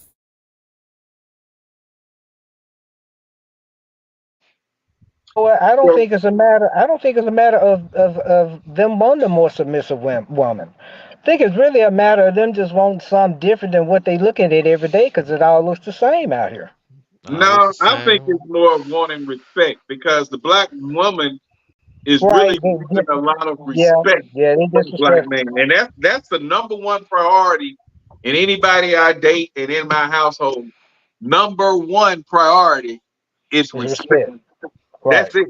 I mean, all that love shit, you can love somebody, but I need respect. You know what I'm saying? I just gotta have that respect, and like I say, I'm gonna give. That's both ways, but I think that's the problem. Black women are very, very disrespectful, and they know it. And then what got me was when we were talking about the interracial relationships. This what got me with that, the fact that a black woman knows their issues and why the black man is not happy with them. They still choose to be that way. Because that's their right, that's what social media and society tells them. It's your right to be a what. It's a right to disrespect the black man. But they don't do when they get with white men, they don't talk to them like that. So because and I think that's partially because they have experienced black men and they feel like they've experienced hurt at the hand of the black person or the black man. So therefore they see them as the enemy. Tit for tat. Well, not tit for tat, but they just see them as the enemy. So now they go to vanilla and they don't see them as the enemy because they haven't experienced the hurt from them. So it doesn't trigger them as much as it does being with a black man. And that's the exact reason why a lot of black men are going toward other races. But I played a clip when I did the interracial where a black woman was like, that's the worst betrayal ever because she was with this white guy and he switched on her from night to day and she'll never do it again. It's not what it's caked up to be. So you probably need to go watch that episode. It was crazy, but this is what pissed me off when I seen this. The fact that black women know where they messing up at. and don't care. You see more like black men with white women. Like a lot of successful black men Mm. go for white women. They go lighter. But the question is, why do you think that is? Like, Oh, white women, they cater like better, like they're more submissive than black women. Black women, they talk back. That's one thing. Like black women, we talk back. We talk back. Like we don't listen. We're not as submissive as a white woman. Like men want peace. There's a stigma of black women being like more masculine than other groups of women, not physically, but obviously how where you they act. wear the pants. They feel like they wear the pants. Because it's that y'all got that combative But that nature. also like, comes into how we're raised. that's cool, but a guy that made it, a guy white that's successful, person- a guy that made white it and people came out the raised hood, he not trying to argue with or have a shorty be combative with him all the time. Like It's maybe not an he wants argument, somebody though. submissive, somebody more friendly, feminine, fit. You know how I would describe dating a white lady, a white woman? It seems as though they're a little bit better at knowing how to be supportive. Yeah. And by supportive, I don't mean paying my bills. I don't mean taking care of me. I think a lot of women misconstrue being supportive with things that we don't actually need or want. So with a white woman, maybe being able to cue in on that in a different way, or maybe in a way that resonates with that man, that's maybe why you see a lot of that migration over to other races. Plus, to some black guys, it's a trophy thing. You know what I'm saying? Well, Some black guys, it's just that. A few of the black guys, except for the one that was on here that came on the other podcast, majority of them run to white women because they're intimidated by the black woman because of how they were treated by one, or how they see their peers treated by black women. And my thing is, like I said on one of our intros, women do what you allow them to do, just like men do what women allow men to do. And like you were saying, George, once you know your value, once you know what you're going to tolerate, once you know your deal breakers, you walk different, you talk different, you think different, you see different. But a lot of the brothers sit back, like I just left the store, I just left Kroger right before the podcast, not even 10 minutes before the podcast. This woman, this guy looked like he was working hard, it's a little rain. He had on his little, looked like he just got off work or something. And he had this little light-skinned broad with him. She just had her hair done up, with the little curls and stuff on the side. And, she was dolled up, texting her phone. And it was sprinkling. It was a little drizzle. It wasn't raining hard or nothing.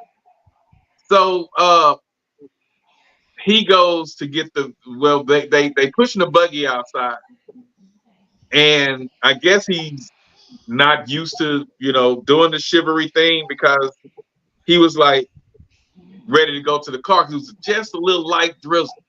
She said, "I'm not walking out there in that rain." And then he looked at her and she was like, "No, I'm not walking out there in that rain. So you go get the car and you bring the car here so we can get in the car." So he stood there for a second, and then he went on, and got the car and pulled up. But the point that I'm making is, a lot of women, when they get their hair or whatever nails done, she was constantly texting on her phone. A lot of them tend to act a little different. Right. So for him to be kind of clueless on why he had to, with the little sprinkle, why, and the car wasn't that far. Now Austin, he does the shivery thing on normal. So we're not talking about him. This guy was looking clueless, like, why you not following me? And why didn't he know? I mean, my question is, why didn't he know that? Because that's he hasn't been around that to actually learn that. Yeah, and how to catch on to those clues. Right. I guess. And I'm hoping that they was just getting together. Right. Because even the daughter was like, they was just cursing. I say, because when we walked by, he was like, "It's not even raining. It's barely sprinkling." And and he looked like he was a hard worker just getting out of the job. And she was constantly, while we were in the store, I seen her constantly texting on her phone. And a lot of our women, when they get their hair and nails done, they feel like they looking good, they're so fresh and so clean, I gotta be seen. And so she was, giving those type of vibes. And I was like, if he stay in that relationship, he's gonna end up being a simp. And I just don't see it. And I was hoping they hadn't been together that long, man, because if you guys could have heard the talks and saw how he looked when she said, I'm not walking out there, it's sprinkling, I'm not walking out there, and it was touching her hair like I just got my hair done. And then my thing is, if you not that tight with a man that goes and get the car, bring it up there for you to get on, because my girl even do that for me. If it's raining, but she wouldn't come in the store with me. She would be in the vehicle, and then she'll either have me to call her on my way out, or she'll be somewhere parked. But when she see me walk outside, she pulls up, and and I put the things in it, and I tease her. I was like, "Hell, I'm the star," you know what I'm saying? So get the car. She does most of the driving, so it's kind of like I'm the star. She the show fact. But yeah. So when he did that look, and then for the daughter to even get in the car and made reference to what she heard and what she witnessed with that couple, I was like, either he gonna end up being a simp, or they not gonna last that long. Right. That was crazy. So and it goes back to what Austin said.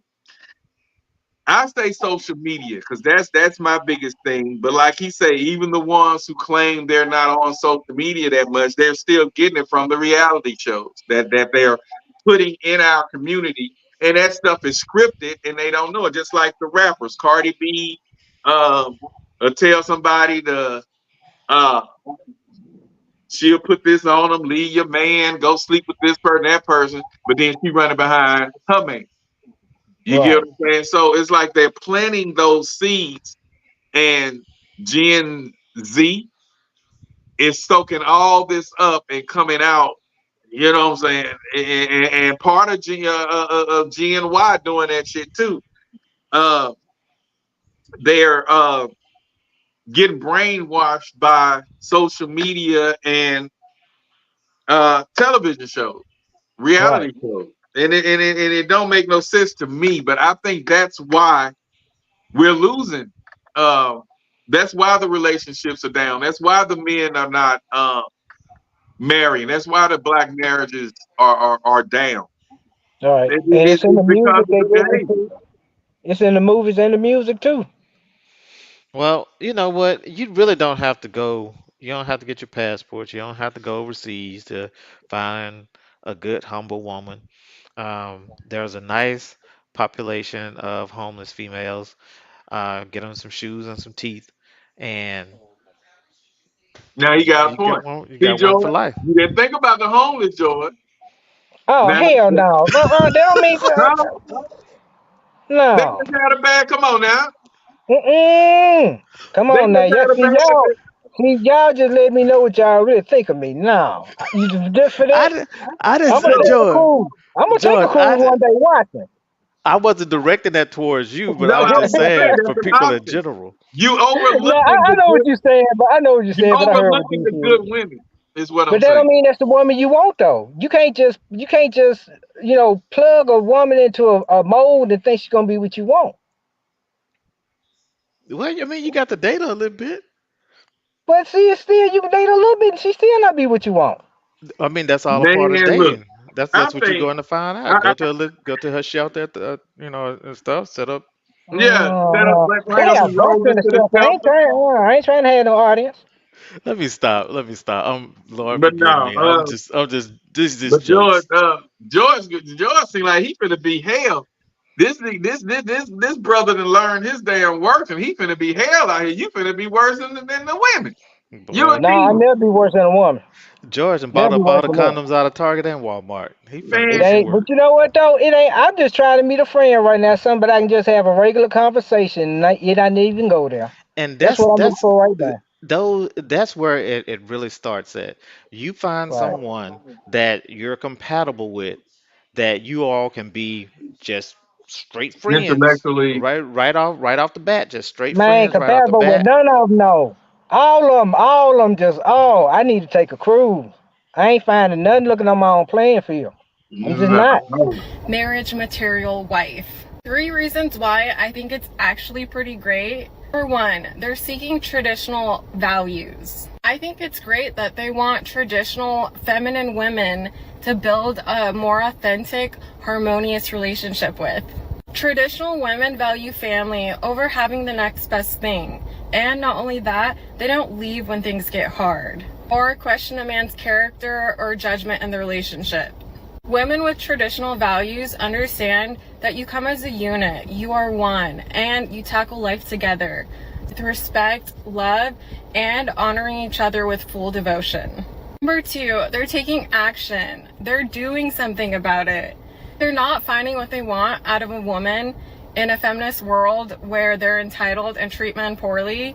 Finally taking control to find what makes them fulfilled in life. 3, men are finding true love. By exploring their options, they're able to find partners who they can enjoy life with. It's not about finding a woman who's more submissive, but rather finding a woman who treats them right. Comes down to it, it's all about mutual respect.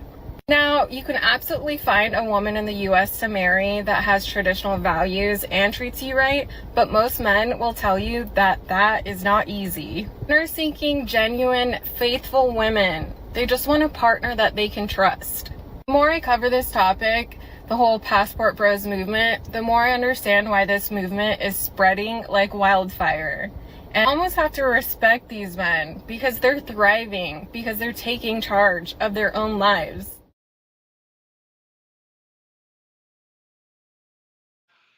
George say take a cruise. Awesome. George is gonna get on one of them cruises, and he'll come back with baby. Oh no, I ain't doing none of that. That my baby making days is over. All right.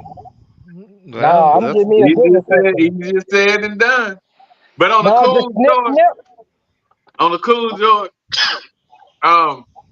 this is what I thought about the Passport Bros, and it was a guy that we used to have on here, Melvin TV, and he used to always talk about when he go other states and other things, and how women treat him different than they do the Southern women do, than they do in Louisiana, than they do in Texas, than they do in Georgia, when he on the West Coast. But I used to just think, if you can't get nobody, this was my mentality because of how easy it is for me to get conversation. You know what? I used to support the Passport Bros. I used to be like, oh man, yeah, y'all go over there, man. These hoes don't act right over here, man. But you want to know what my thought is about the Passport Bros? You know what I think about the Passport Bros, man? I think y'all just don't get no hoes. Passport Bros just don't get hoes in their area. So they switch countries to try to get a hoe that doesn't even fucking speak English and try to marry her and bring her back over here, not knowing that she's a whore over there, though. Like my thing is, bro, women act the same everywhere. It's not just America. Like, hoes are gonna be hoes, bro, and women are gonna be women. Y'all are going over there to the DR paying for the cheeks, bro. Being a Passport Bro is lame. Not gonna lie. And I'm sorry, I know I'm gonna get a lot of hate for this one. But bro, being a Passport Bro must suck, bro. When I hear y'all say, oh, Western women, they just, they're masculine, all I hear is, I don't get hoes on the West. That's all I hear.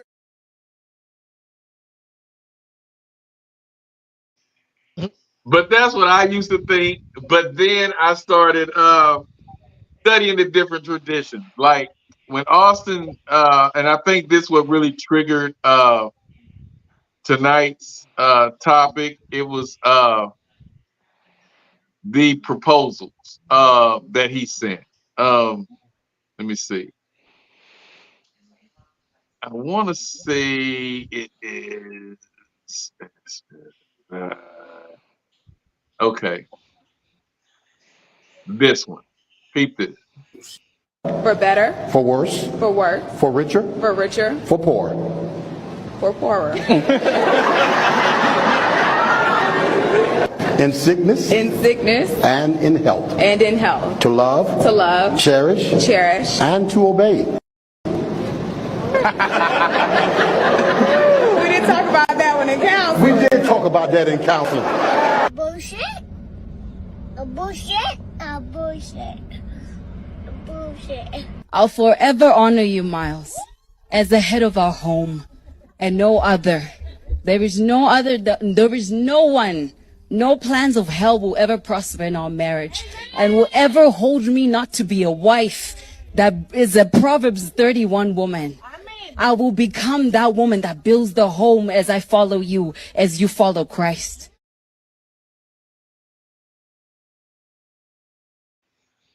See, in other countries, they are groomed to be wives, whereas over here, they're groomed to not need a man.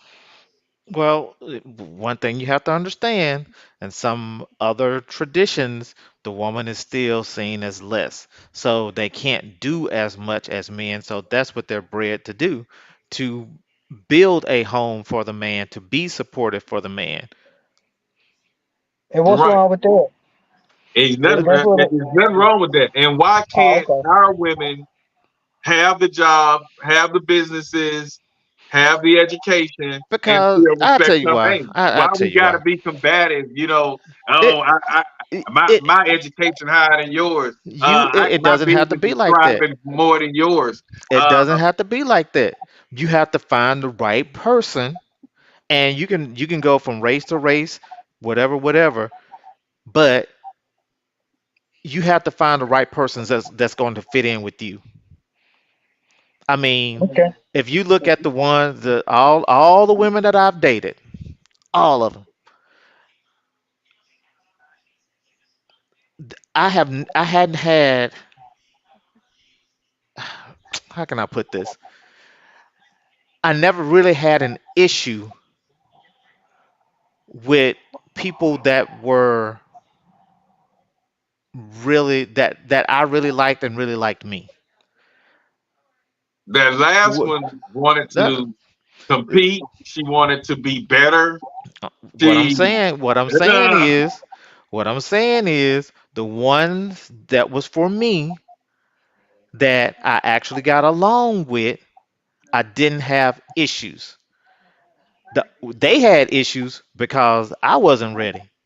But my now wife, we don't have issues like that because I feel that she's for me and I'm for her.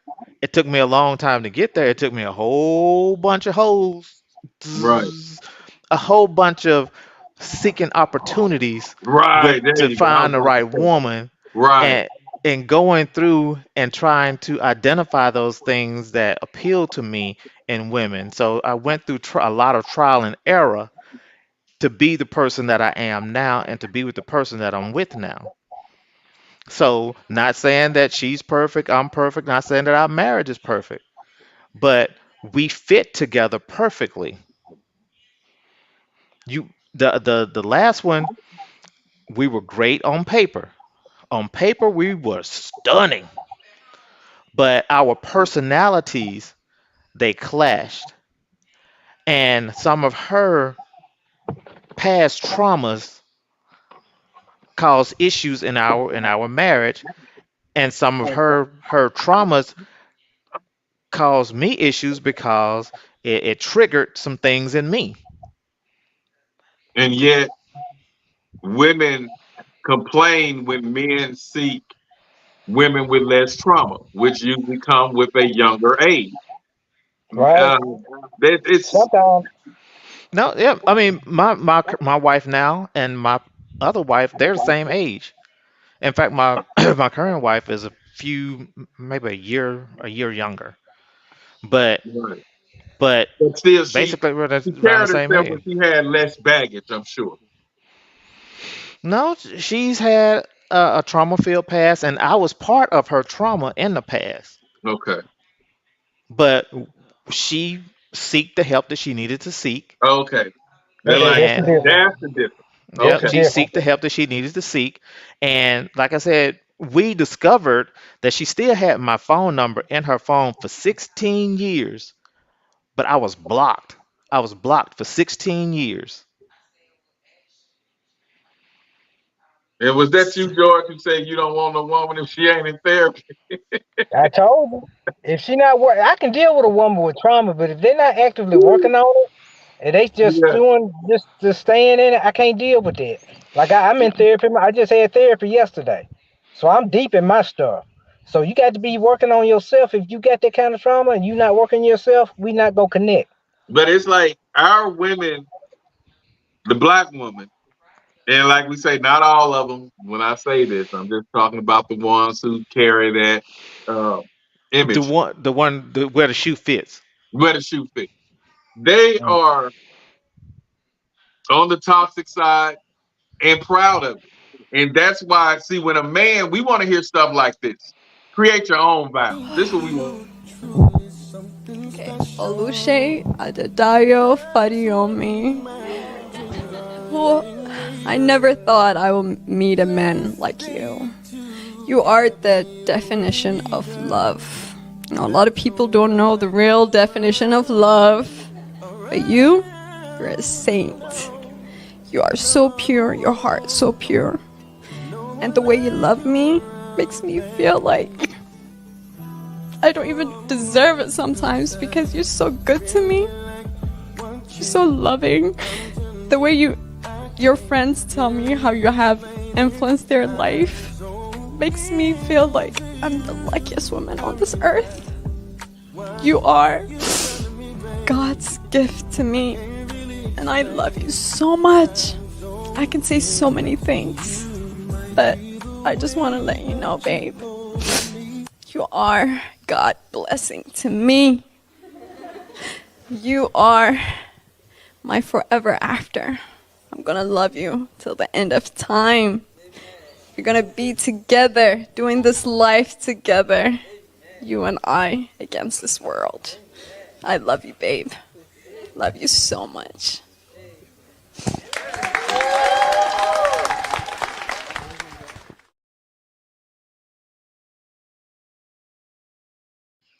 Now, I feel like she's a Prince fan because she ended with, I love you, babe. I love you so much. Maybe we should stay in touch. Maybe in another world space.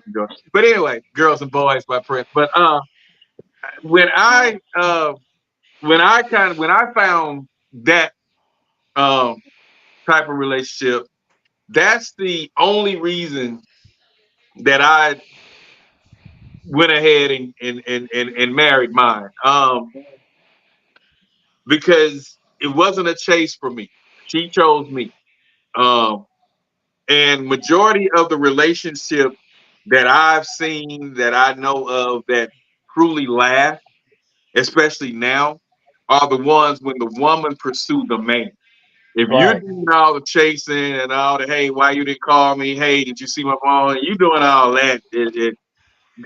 She knows her options, and you're not at the top, to me. And so when I found mine that actually was genuine, saying that low body count, and I was like, a good heart, the respect there, raised by grandma, know how to respect. I don't do that back and forth, that back talk stuff. I don't do none of that. We take turns talking. I voice what I'm gonna say. She voice what she gonna say. That we come together and come to a conclusion. And with me being a logical thinker, I'm gonna think of the better. I'm gonna sit here and strategize. And sometimes her thoughts be better. I'm open. But to find a woman who care about you like that, she's one who's gonna have to kind of pursue you per se. But if you're the only one doing that's why I tell a lot of the brothers that's out there trying to date now, give the woman your number. Don't get hers.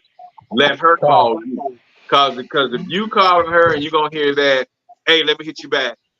Hey, I'm in the middle, so let me call you back. You don't want to hear that, especially if you're coming from a traumatized past. You don't want to hear it. Give her your number and tell her to call you. My famous line: when you get a break. When you get a break, give me a holler. But my fancy line that you make them use, George, Okay. I used to tell them, here's my number. If you think about me 3 times throughout whenever, the third time you think of me, give me a call. Shoot me a text, give me a call. But let them go that 3 times. Don't call me until you've thought of me at least 3 times. Then shoot me a text. Okay. You know. Go ahead. My thing is, I feel there has to be a mutual pursuit. So when there's a mutual true interest, and you all are equally communicating with each other, and showing the willingness to communicate, to make time for each other, those are going to build to be the better relationships. And sometimes that's hard to come about. That's why I say the only thing you're doing is adding the man too. But the key thing is the woman has to want you. The key that I'm making, don't you be the only one running out there behind her and she's telling you, hey, let me hit you back, let me hit you back. Let her be interested in you. Because a lot of times I've noticed a lot of relationships fail when the guy chases the female and she just choose him because he's the one that was more persistent instead of being the one she really wanted. So she'll get in this relationship because he was begging to be with her, but she really wants Jimmy Jack across the track. But Jimmy Jack ain't really paying her no mind. So, well, I want Jimmy, but Michael's here, so let me just get with Michael. You don't want to be that, let me just get with. So she has to have some type of interest in you. So that's what a lot of brothers be doing. They're running behind these females and then they're crying when they get their hearts broke. Yeah, they simping. Yeah, my thing is, so if we exchange numbers, I'll be like, okay, I'm going to call you at some point. I don't know when, but I'm gonna call you soon. I will call you 3 times. Okay. I will call you 3 times. 3 is your magic number, George. Pay attention. Yeah, I will call you 3 times. If we do not communicate on that 3rd time, I'm done. He done. He deletes the number. He forget he knew him. Yeah, I'm done. Yeah, I used to do that. I used to do that, but my thing was, I'm kind of selfish, and I used to be. They labeled me arrogant, and so my thing was, I don't want rejection, and so my thing is, you have the butterfly. You know, the first time you call somebody, you have that anxiety feeling, especially if you kind of think you're gonna like them, whether it was conversation that turned you on, their looks or whatever, or somebody you've been thinking about for a while, who's giving you the time of day. You have that anxiety, and for you to be that excited and you call them and it go to voicemail, or you get that excited and then they answer the phone and be like, hey, let me hit you back. And then they don't hit you back that day. Now you got another day and you're like, should I call? So I was like, you know what? Damn that. I'm going to give them my number. And if you're interested in me, call me. And that eliminated all that anxiety shit. So when I wake up and I look at my phone, I was okay, she ain't called. You know, I wake up. And that I don't have time for. I don't have time for. And if I call you, using my phone, no, while I'm using the phone, I see she had to call, so it ain't no big deal. Yeah, you can't miss what you never had. If I call you and you be like, hey, let me hit you back, and you don't hit me back within a certain time period, you delete.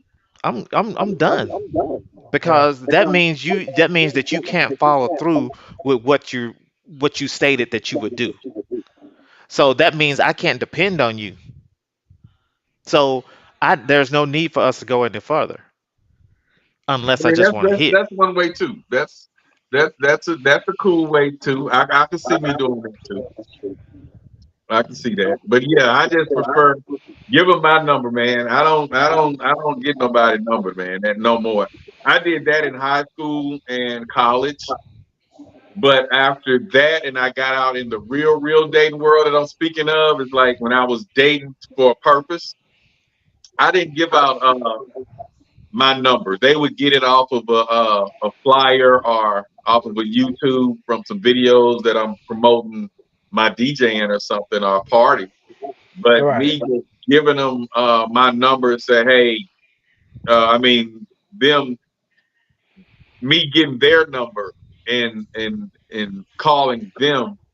I didn't do that. Even with my current wife now, she had my number because I was doing a photo shoot of her and her friends to promote a club, and she called me for photos, and we went from there. And even after that, my goal wasn't to call her; she called me every time. And then once the calls start coming regularly, and I had to call her back, I was like, "Hey, I'm tired of let me hit you back."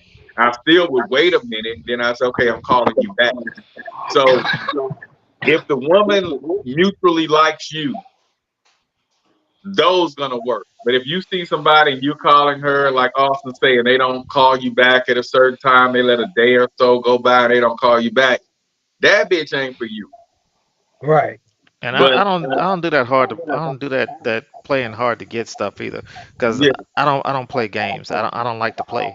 Now, when I was younger, hey, that was cool. I looked at it as a challenge. But then once I completed that challenge, then I was done with Dating it. a purpose. We ain't with that.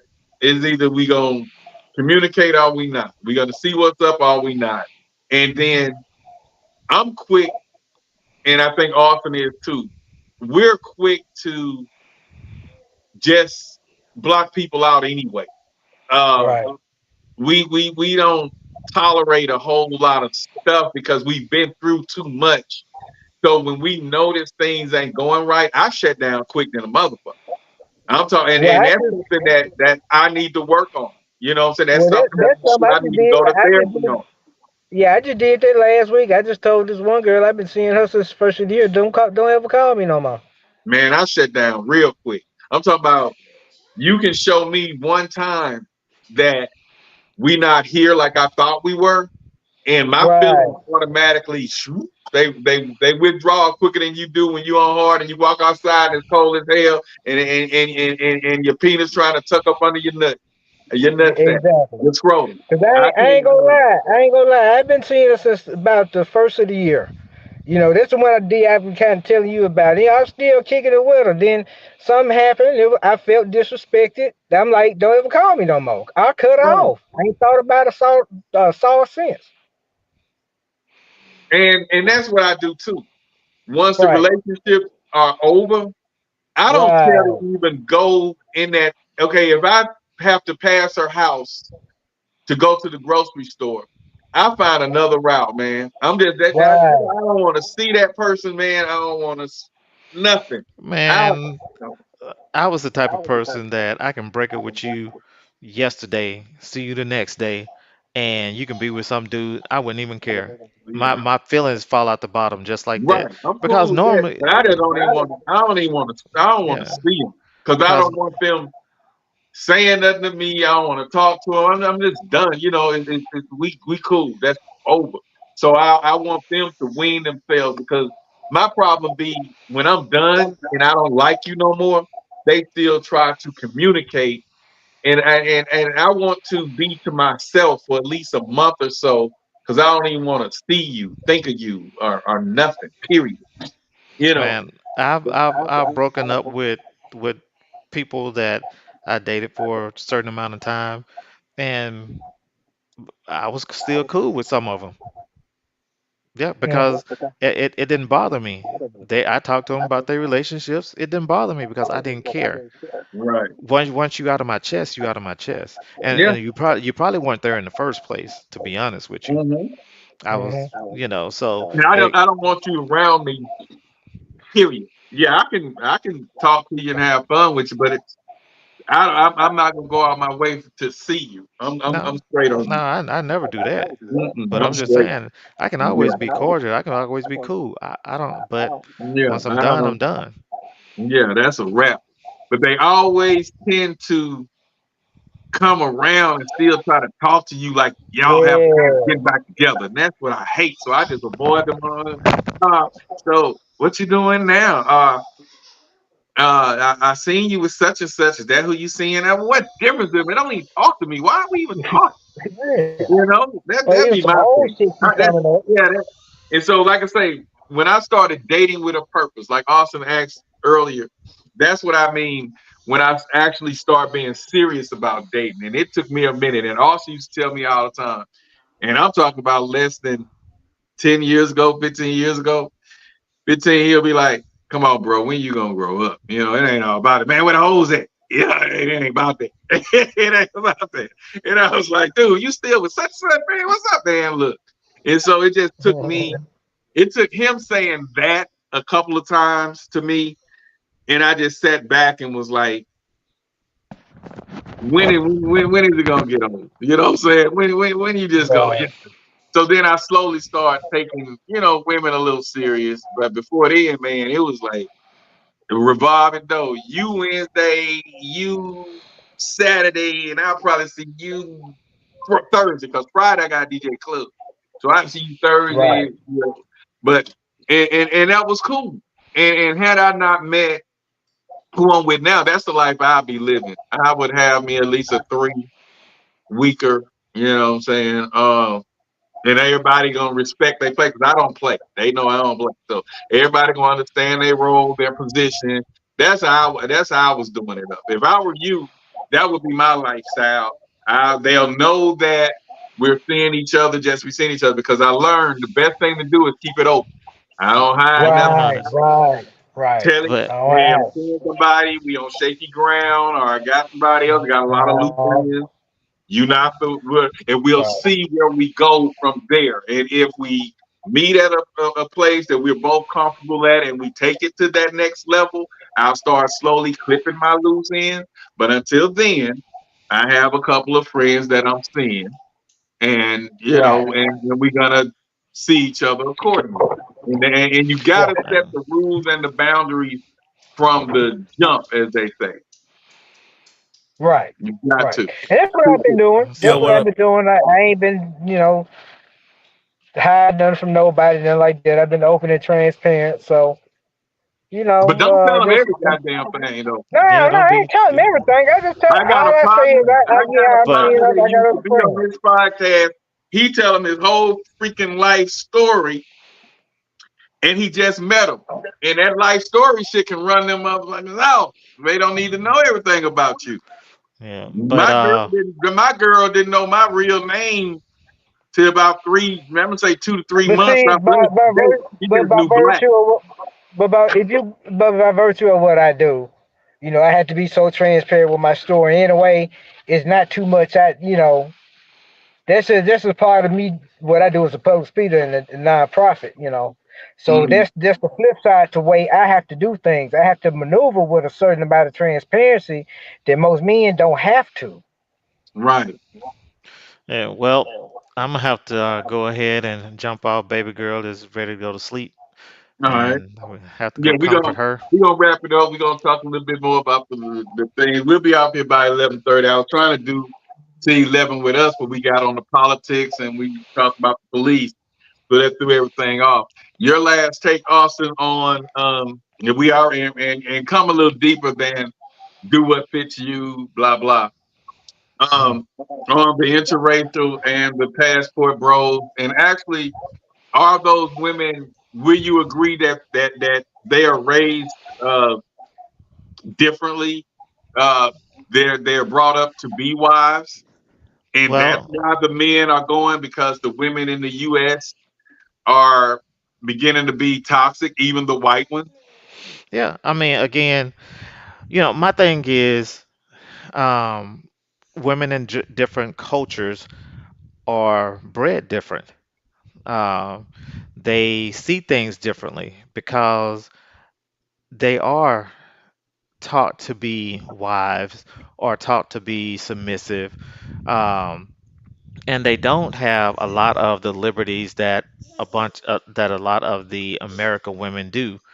So does their liberties make it fair for them to be disrespectful. Does that excuse them? No, it 'Cause doesn't. you It pick a doesn't. lot on their accomplishments and their liberties, and they're able to do jobs that men can do. Does that give No, them the right nothing, to nothing, disrespect nothing, their man, their nothing, husband? nothing that you have done or accomplished or any of your accolades um, should give you the license to disrespect anyone, Okay. male or female. So, but a number We see of that a lot, right? We see that. yeah, a number of women, not just black women, Mhm. um, feel that because they have been disrespected in a lot of places in their lives, or they feel that their defense mechanism comes out because they think that everybody's going to take advantage of them or hurt them in some form or fashion because it's been done before, or they've seen it done to other people and not necessarily had to happen to them. They see some of these things on, well, simple-minded people see things on television and feel that that's the way that life is and that's the way that life should be, and they have to have someone of a certain statue um, and making X amount of dollars or whatever. But there's nothing that is material that can fill your heart, your soul, and your emotions. So even though you have these material goods, you're still always feeling empty inside. And somebody said, well, I'd rather be crying in a mansion than crying in a shack. Of course, no one wants to be poor or dealing with uh, desolate times, or a person that just does not motivated to do anything in life and not seeking to grow. But you find someone that is of your caliber, what you want, what you expect, and not let it be about money, not let it be about anything other than fulfilling you emotionally, fulfilling you in those ways that make you feel good. Because again, money's not going to make you feel good. Money is Yeah. going to allow you to have certain things and do certain things, but you can go on vacation to the most beautiful exotic place that there is, and you can still feel lonely because you have no connection with that person. So, and you can go have sex with anybody. There's no emotions tied in there in most cases.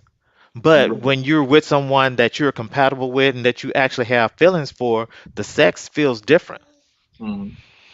So, I just encourage people to follow their heart and not look at those outside things that you think would cause you contentment, because it's not going to give you happiness. It'll cause you being content.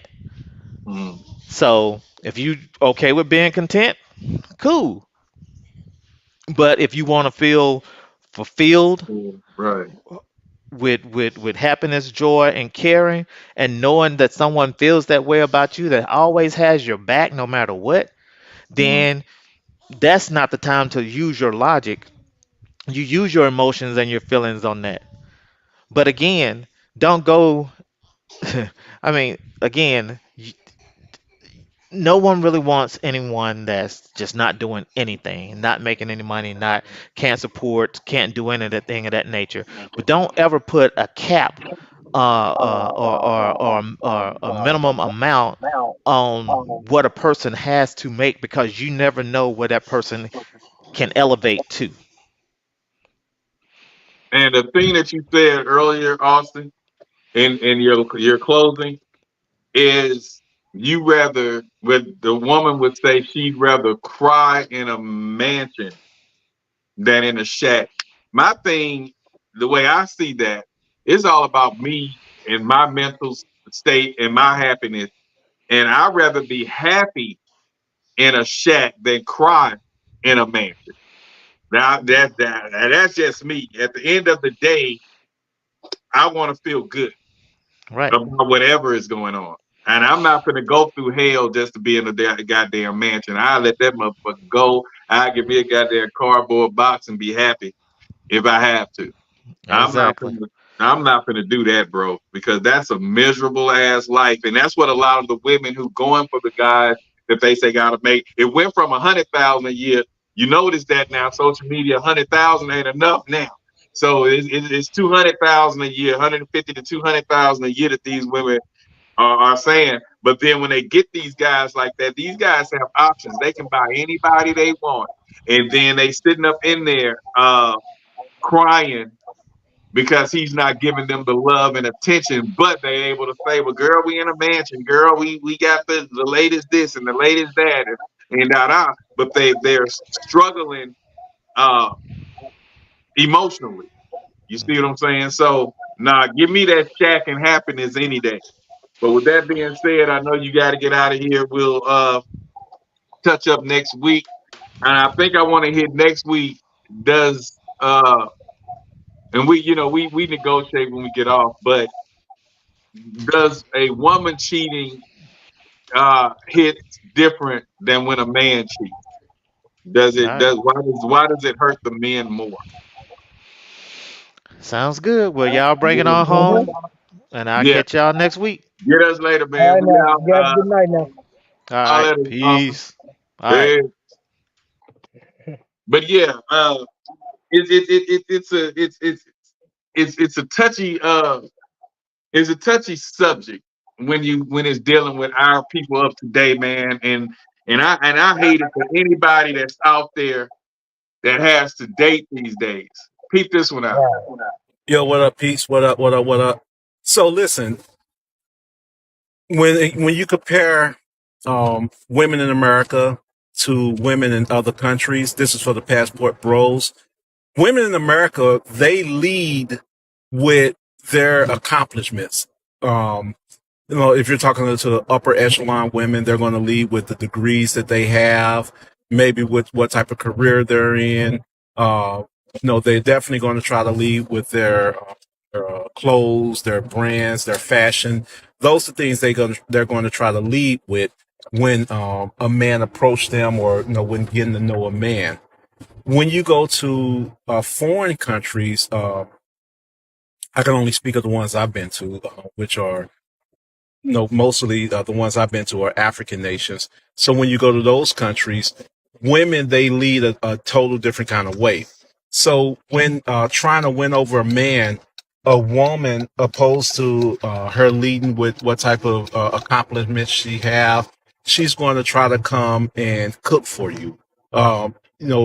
Opposed to have to take her to Ruth Chris on the first date, she's going to want to come over to your house, prepare for you a really nice meal. She's going to clean your house for you, even to the point where she might even iron your clothes, things of that nature. And they're going to lead, as far as conversation, they're going to lead differently. They're not going to talk about all of their accomplishments. They're going to talk to you about their cultural values, about them taking care of you as a woman. Those are the things they're going to lead with. So they're not going to lead with the Americanized things or the European standards. Even with beauty, they're not going to lead, just with the fashion. Now don't get me wrong, they're really into fashion. They're really into being dialed up and things like that. But it's a whole different level. Is not the level that we're used to in the Western world. So with that being said, it's very wise to try to find you a woman overseas. They're more authentic. They're more softer. They don't have a soft girl era. They're just soft women. They're very soft. They're very feminine. And that's what you want. They're going to know how to raise your children, how to train the children to be very productive, to be ready for the next generation. So if you're out there looking for a spouse, looking for a wife, brothers, please grab the passport, book your ticket, travel overseas, research, see where you want to find your wife at, travel overseas, find you something that's going to be respectful.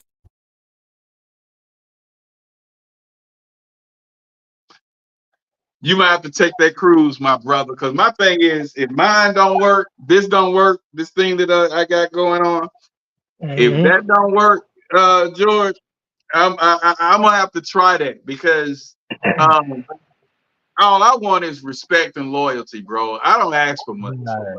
Just respect and loyalty. I'm gonna do all I need to do. All I was raised in you know, and brought up to do from watching respectful men do what they need to do. I know what I possess. I know what I bring to the table. Therefore, I know my worth. And so I'm just gonna do that. And if I'm doing this and it don't work, you know, I'm gonna have to try other options because I've been trying this thing with the American black woman, and this is my first stab at this marriage thing. You know what I'm saying? Right. And if it failed, because I'm used to succeeding, I can count, if any, the amount of times I've ever failed in doing anything from DJing, throwing parties, promotion, whatever. And I'll still be on one hand. So my thing is I'm not used to that.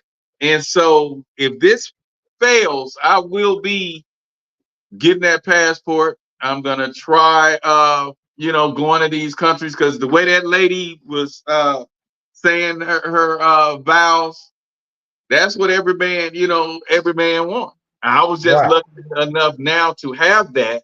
But in the event that fails, looking at what's out there now, I don't think I will find that again. So if this one get corrupt and we don't make it, I'm definitely gonna seek elsewhere because I don't have time, just like you don't right now, for the rigmarole that's going on with this new breed of women that's out there.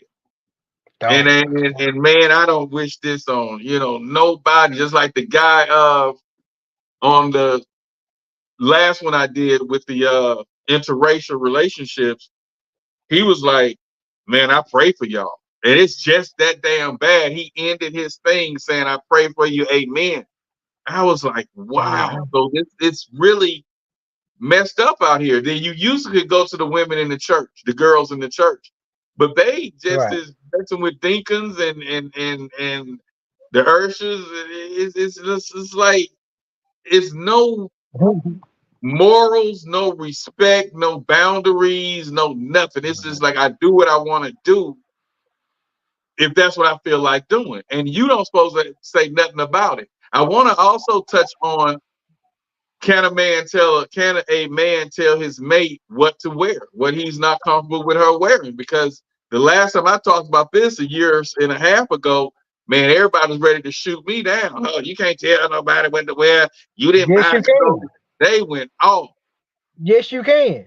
If it's something we in a relationship and it's something that grades you and degrades me, I can make that call. They don't Otherwise, see it like that, bro. They don't see it like that. They ain't the ones for me. Just book my cruise, man. Man, look. Yeah, and I think you serious about this cruise. I'm up in here BSing with you. The more I'm hearing y'all talk, the more I'm thinking. I mean, they really think that a man's not gonna say nothing if his lady is dressed inappropriately. Yeah. I want to touch upon that. I'm gonna mix those two together. The cheating and the can you tell them what to wear? Because that's what leads to a lot of the cheating, the attention that they're getting. Like I just left the daughter's kind of orientation at the high school, and the women who were dressed respectful, the teachers and things that were dressed respectful, are the women that we seen in passing with their kids going to the different classes that were dressed respectful. Men just kept walking, they would speak, and they kept it kicking. But then it'll be one with that skirt all the way up, or those short tights, skin tight, spandex tights, walking around there. And the men that even was walking with their wives was kind of looking back, and when they walk in the room, you'll see the man look at the face, then go to the waist, because of how they were dressed. It's the attention seeking. And even though it's common and you see a lot of women wearing the tights, I just don't particularly care for mine wearing, mine not gonna wear that out at Kroger. My thing is, that's right. If you want to put that on, you can wear that around the house. If you just want to go outside, you go to the mailbox. But as far as you just going into the Walmarts and Kroger's wearing those tight, short spandex shorts that even though it's coming down to your knee, maybe, I just don't care for that. So if you're gonna wear that, you're gonna have on a long shirt. You know what I'm saying? I mean, why do the attention? Because men don't respect women as it is. So as soon as she walks, you might just stop and say, "Dang." Yeah. You know, exactly. Damn good. I want to put you on a plate and stop you with a biscuit, whatever you want to say. But you giving him that reason to say that because of how you dress. And if you're with your man or he's somewhere in the store or whatever, and then this guy say, well, hey, can I get your number? And you say, well, I got somebody, woo woo, yada yada, no. And now y'all having an argument because men like, man, F you then, da da da da da da. I'm finna go tell my man. And now you out there in the parking lot at Walmart fighting a dude because your girl got on some damn spandex shorts and a guy tried to hit on her. It's like they don't think about what that brings. Because I witnessed it today. And it was even a young girl that's in the that goes to the same school walking around there in some coochie cutters. And her parents should have been like, no, you're not wearing that to no orientation. And it's just crazy. So the foreigners going off with the passports to find women that respect them and treat them respectfully, I got no problem with it. I understand. A nigga's not responsible to pay your bills during the dating phase. Like, y'all be letting social media get to y'all head. Y'all over there talking about, so a man can't text me what I'm doing and my rent is $3,000. Why is your rent $3,000? Why did you accumulate all that? Okay, that wasn't his fault when you decided to stay there. Okay, I don't feel like y'all want a man for real. Just say you want to sponsor. Just say you want to be a prostitute. Just say you want to sleep with a man for some money. Just say that. Just say I want to be an escort. Say that, because real love ain't what I'm getting from this. That's not what I'm giving. That's not what it's giving. Because it's usually give and take when it comes to relationships. So I don't know. I don't know about y'all, but I love my man, and I spoil him just as much as he spoiled me.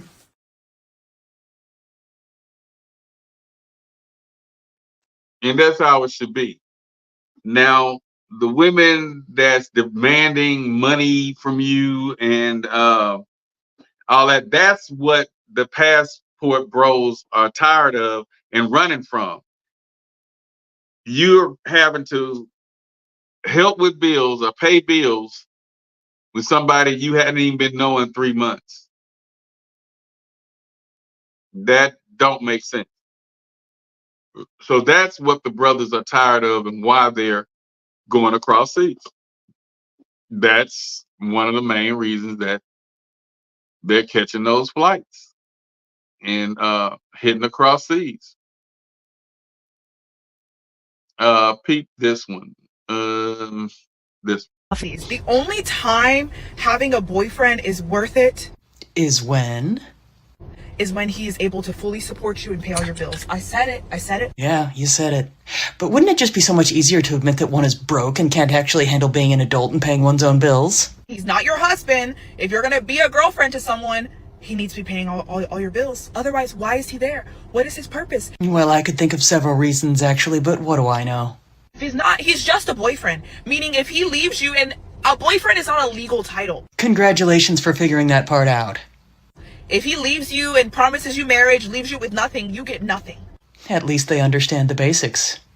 But if he's paying all your bills, you're able to save money, you're able to invest into businesses that you want to do. If he leaves you, you're leaving with something else at the end of it. Another example of a strong, independent woman who can stand on their own 2 feet. Not at all a gold digger. But to date a guy and be someone's girlfriend for free? Is it just me, or is some women completely lost when it comes to actually understanding what the concept of dating is? Being someone's girlfriend is not worth it, okay? No. If you're gonna be a girlfriend, he needs to be paying a bill or two. These bills are due. I'm not usually anyone's girlfriends, but I'll make that exception for you. if you're willing to pay some bills, if you're willing to pay a bill or two.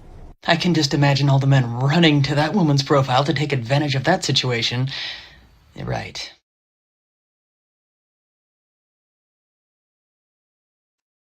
Now, being that I never been in that situation, I truly don't understand that. You paying somebody bills just because you met them and just because they're in your life or whatever. I ain't never had to go through that and not about to start, you know what I'm saying, going through nothing like that.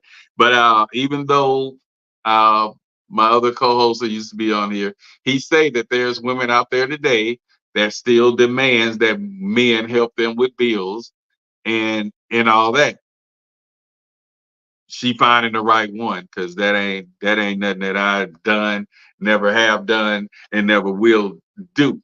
Now, if we're dating and I see she has a problem, let me paying something, I may volunteer.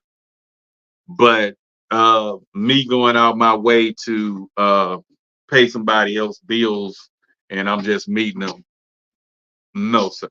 I don't believe in that. Peep this one.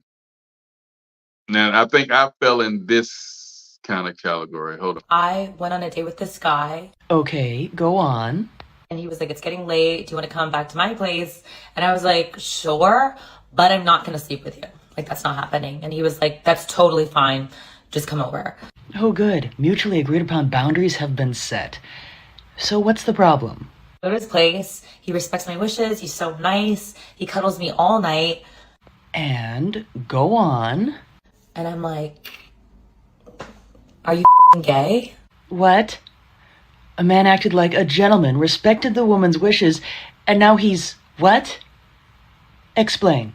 I just wanted him to like try, and then for me to be like, no. You know what I mean? So you wanted the guy to completely disregard your boundaries. Right. More mixed signals than a broken stoplight. I wasn't gonna sleep with him. Now I feel ugly. And that's not his fault. That's a self-confidence problem. This is what... Indeed. By the way, that was probably one of those good guys that one has spent so long wondering where exactly they're at.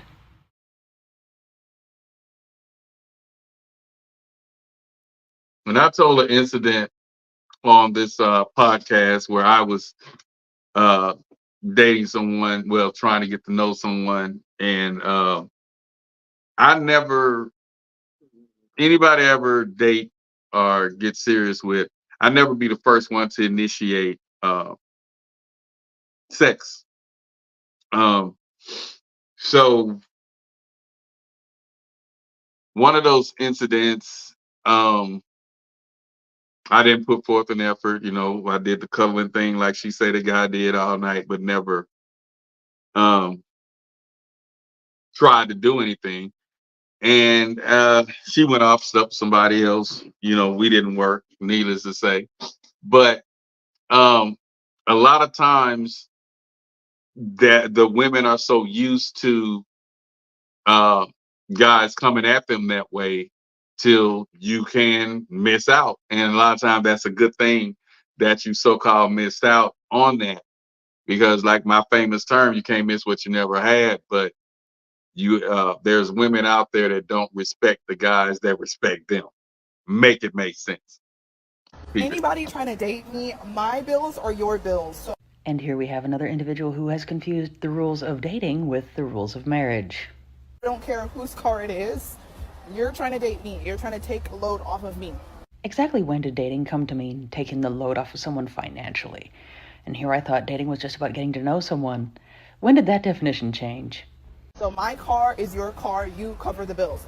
No, that's not what that means. If a person is just dating, no. Their property is still their property, and their responsibilities are still only theirs. It's not the other person's responsibility to financially take care of that person. Simple. You're trying to date me, so my bills are your bills. Period. But the simplest thing of all is that individuals with this particular thought process are going to end up being the most unhappy. Because the individuals that they find that are actually willing to support them financially just when they're dating and not when they're married are going to be the ones that they're the most unhappy with, because they have the lowest levels of self-esteem and self-worth. And they're going to find themselves wondering, where are all the real men at? while the real men are the ones that won't put up with this type of behavior. Exactly. So she's seeking a simp, and hopefully that is what she'll find. Because if y'all guys walking in there and a woman asking you from the dump to get her hair, nails did, pay bills and all that, she's not for you from the dump. So if you're still going to be in that, close your wallets and see where the sex take you. But yeah. All that shit is fatherlessness. You don't know what it feel like to be in the presence of a man that has some authority. How you gonna feel comfortable with this shit out in the world? This is why we end up struggling as young ladies trying to process and like feel comfortable around y'all. I feel like a nigga trying to control you. Feel like you trying to tell me what to do. Feel like you trying to use your money to do. It's a lot of shit we misperceive, or we take it the wrong way because we don't know what it feel like to have a daddy that say, this is the decision as a man, and ain't no woman coming and put her 2 cents on it, right? Then you only seeing how a woman solves and processes and run the household. This your programming. Now flip the same shit to a young boy. You 16, 17, fully grown in your build, but you only ever saw a woman run shit. You only ever saw your mama, decide how stuff gonna go in the household. And we nurture her. So a lot of times women don't even realize all that fussing, the way you handling your son, you fucking him up. And this is why it's a lot of niggas that they not gay. They heterosexual males. They are attracted to women, but they can't stand a fucking woman.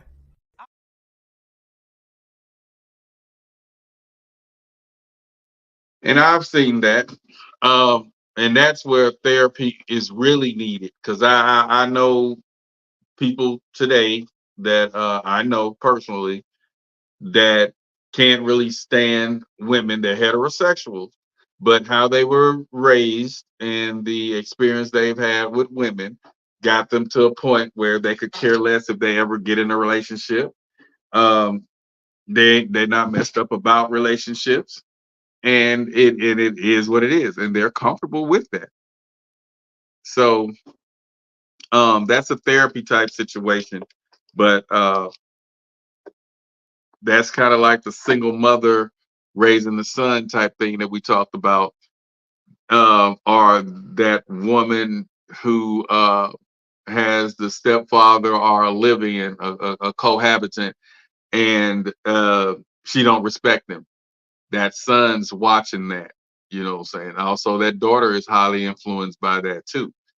So you're raising them up to be messed up individuals if they don't seek help, which they're probably going to need to seek some type of therapy as they get older. Here's another. You pay attention to the passport bros, like they're getting women from like the DR, Colombia, the Philippines, Thailand, like women that can speak very little English, women that don't have education, women that need them. Women are raised to be wives. Mm-hmm. They learn everything from birth, from their father, from their mother, how to be a wife and how to support your man. Women that need them. It's not even women that need them. It's women that treat them with respect. So we don't. Y'all know y'all don't. Stop yourself. That's not true. And this topic is not to slander or talk down on the race. It's just to talk reality. And like the one of the clips I played earlier, the woman admitted white women are more quicker to submit and support the man than the black woman is. And that's not in all cases, but in a lot of the cases. So like I said, if the shoe don't fit, don't try to squeeze it on your foot. But if it does fit, just wear it with pride. And if you don't like the way you look in those shoes, then change them. You know what I'm saying? Buy you some more. Just wear socks. So that's how I feel about that. So no, it's not a bash in our women. It's to shed light on what's going on in our community, what's going on in our country, what's going on with the dating game of today. It's not a slander or nothing. It's out there, it's happening, and I speak on it. That's what I do. You pay attention to the passport bros, like they're getting.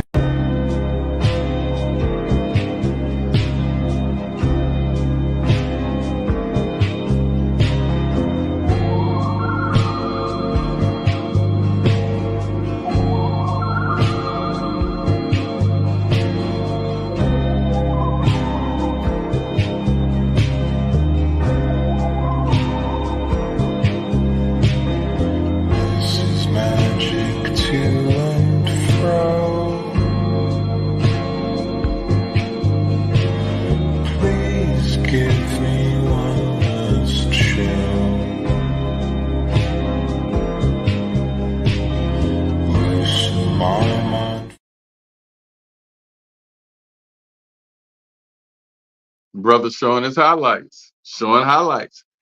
The passport bros going across seas to find women that actually care about them, love them, and not actually get their hair and nails did, not down on them, not calling them broke, and not asking them to pay bills on the second day, third day they see them. And these are the texts that they're getting. He married a Filipino woman, and it's been the best decision ever.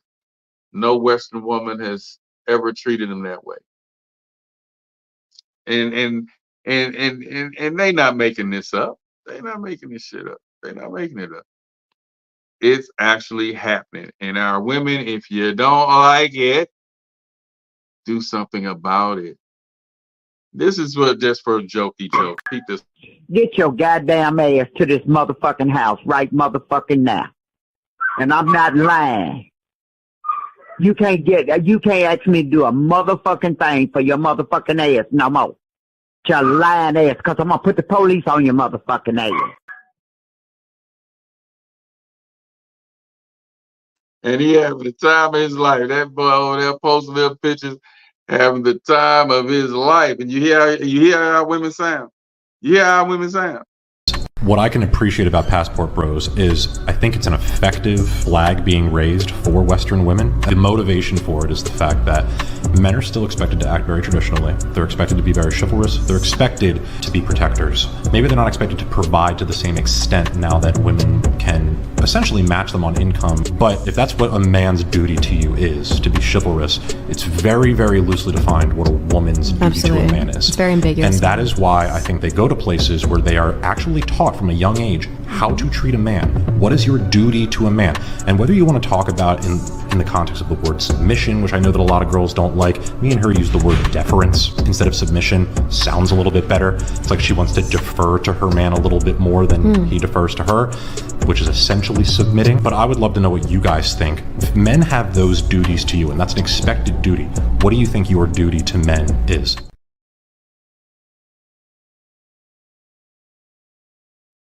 Is there a duty? You know? So that's why the Passport Bros movement blew up. It was more about respect. When it boils down, it's about the respect. Loyalty. Those are the only two things that I really require. Respect and loyalty. And I feel like with respect, loyalty, and you guys are, and you are a spiritual person, I feel like anything can be accomplished. It don't have to be 50-50. It's not a qualification that you come in with X amount of dollars. I just feel like with the respect, loyalty, and the right spirituality, the relationship can be successful. Women, when you're looking to date with a purpose, all that social media shit that y'all seeing, all of the TV shows, all the movies, let that go. Find you somebody to grow and build with, so we can stop having to pay extra to get these flights to fly over to Brazil, the Philippines to find somebody. I feel like there are beautiful and respectful women here. It's not probably Gen, it's not going to be many in Gen Z, but Gen Y, Gen X. I feel like there's a few out there, and I think a lot of them who was trying to be masculine or whatever, I think they're realizing that that's not the way to go, and that it's getting played out, because it's predicted that by the year 2030 that it's going to be a lot of lonely women and no one is marrying or nothing. So the key to that is we have to change to keep the brothers from flying across seas and catching this cruise where you get to meet women internationally, like George thinking about getting on. But I hear a lot of people say when they get through with these relationships with our women and women of the Western world, period, that they're not dating Black again. So that's not a good thing. So let's get it together, people. Bring the respect back. You know, bring loyalty back amongst men and women. All this cheating and sneaking, you know what I'm saying? For what? If you got to do all that, get out the relationship. Let that person know time is short and limited now. And being that time is so short and limited and is not promised, man, just let that person be. You know what I'm saying? If that person's seeking marriage and you're not in the marriage, let it go. If that person's seeking long-term and you're not with the long-term thing, let them know, let them go. Time is too valuable. And I'd rather, you know, let them go instead of waste their time and then let your time be miserable. You know what I'm saying? And you going through it because you took someone through it. So no, let them go. All this cheating and everything. And like I say, it's painful. Letting them go may be painful, but sometimes that's necessary.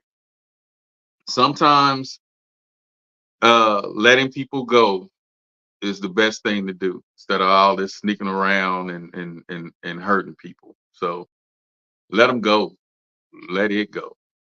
And with that being said, I'm going to end the podcast. Next week, we're going to have another hot topic. You know, it's summer, it's hot, sail outside, it's humid outside. So we're going to keep the conversations coming, the open discussions going. So next week, like I say, I might want to talk about the difference in when a man cheats and a woman cheats. Is there a difference? Why are men so offended? You know, why men can dish and can't take, you know. And can your man actually tell you what to wear? And like I say, I may twist those together and probably start it out with the clothing thing and then end with the cheating topic, because I think that's going to be more of a topic. But yeah, so that's what we're going to do. So I want to give a shout out to Elton, who come in it tonight, all the other people that was watching tonight and all the people that's going to watch the replays. Shout out to everybody that's been watching us since it began. But we're going to just keep it coming. Being consistent is the main thing. So, and with that being said, justice for Sonia Massey. That was a terrible incident. And hey, get out there and go to the polls. If I don't touch on it again, I know when it's closer to the election, I'm going to talk about it again. But go out to the polls and vote your choice. You know, get out there and whoever you feel like is best for the country. Like I say, you're going to go off of history, which is Kamala Harris, or his story, which is Trump. So choose the lesser of the two evils. And but with all that being said, Speak on It podcast 2K24 summer edition. And like I say all the time, it needed to be, it's happening, it's trending, so we might as well speak on it. With that being said, I'm out. Peace. What you think, man? I've been in the polyamory lifestyle. I can't even say lifestyle because it's not a lifestyle. It's a way of loving, not a way of living. I've been polyamorous for about 10 years now. Okay. And the mindset for me is mentally, I think I've been polyamorous longer than actually practicing it, because I've always felt that this like monogamy just doesn't fit for me. Right. I don't understand why I have to only love one person, or why can only show affection for one person. Where is this written? Why do I have to go along with what the societal standard supposedly is? Right. And then the problem comes when you love somebody too much. When you let yourself love somebody too much, and they don't love you the same. It's not even matter whether they love you back or not. They can love you back, but it's still unhealthy to love somebody that much. Which I understand that ideology of that. Well, I can't have. I might as well. I've been there. I know that. But at the same time, you have to realize, what your culpability is in a relationship going, however it went. You start thinking about, well, damn, I did this. So, you can love somebody too much. And then, see, this complicates things for us men because we already have a hard time forming those emotional attachments. You already told don't do this. The missing link to that goes back to a time before we even thought, why doesn't my father is that a protection for me? Right. Or is that the way he was raised? Or maybe somebody hugged him one day, a man hugged him. I'm not saying this is what happened, but I'm just saying we got No, but there are things that could have happened that absolutely that caused him to be the way he is. Made him feel weird, needed. Right. So the things that we think are sometimes a rejection or a lack may have been a protection. And most of the time they are like absolutely. But if we don't understand that, all we know is the rejection. You see, like what I understand with my father, men were going to jail, killing each other, and then now we got bisexual, then we got gays, now we got transgender. So with all of that going on, the purpose of that was removing the black man, the black male from the household. Okay? So with him not being in the household, she's getting the welfare, or she's out there in the workforce, forced to take care of herself, and if she have children, to take care of the children alone. Whether he's in jail, whether he's dead, whether he's bisexual, whether he's gay, whatever. The black male was removed from the home, and black woman was forced to provide for the children, for herself. You're missing one other thing that removes the black male from the home. That's white women. Because after a while, it was run on black men, white women. Yeah, white women. At one point, black men, they just had to have a white woman. No matter what their social economical status was, white women was the way to go. And so that pulled a lot of black men out of the house. Damn, I sure missed that. I mean, I know Rick James, I know, you did it. I just didn't think of that as a major absence of the black man. So being a provider means so many things. Right. It means put you in a house. It means I got your back. It means we're doing this together. It means I'm not gonna walk away when things get hard. That's providing, right? I'm gonna provide emotional protection so that you can, I'll be present for you when you don't feel like you can be there for yourself or whatever, so there's so much more definition to the thing, right? And even on the flip side, looking at, men with kids, right? I remember I did not want a man who had kids. And I was about 25 when I met my ex-husband.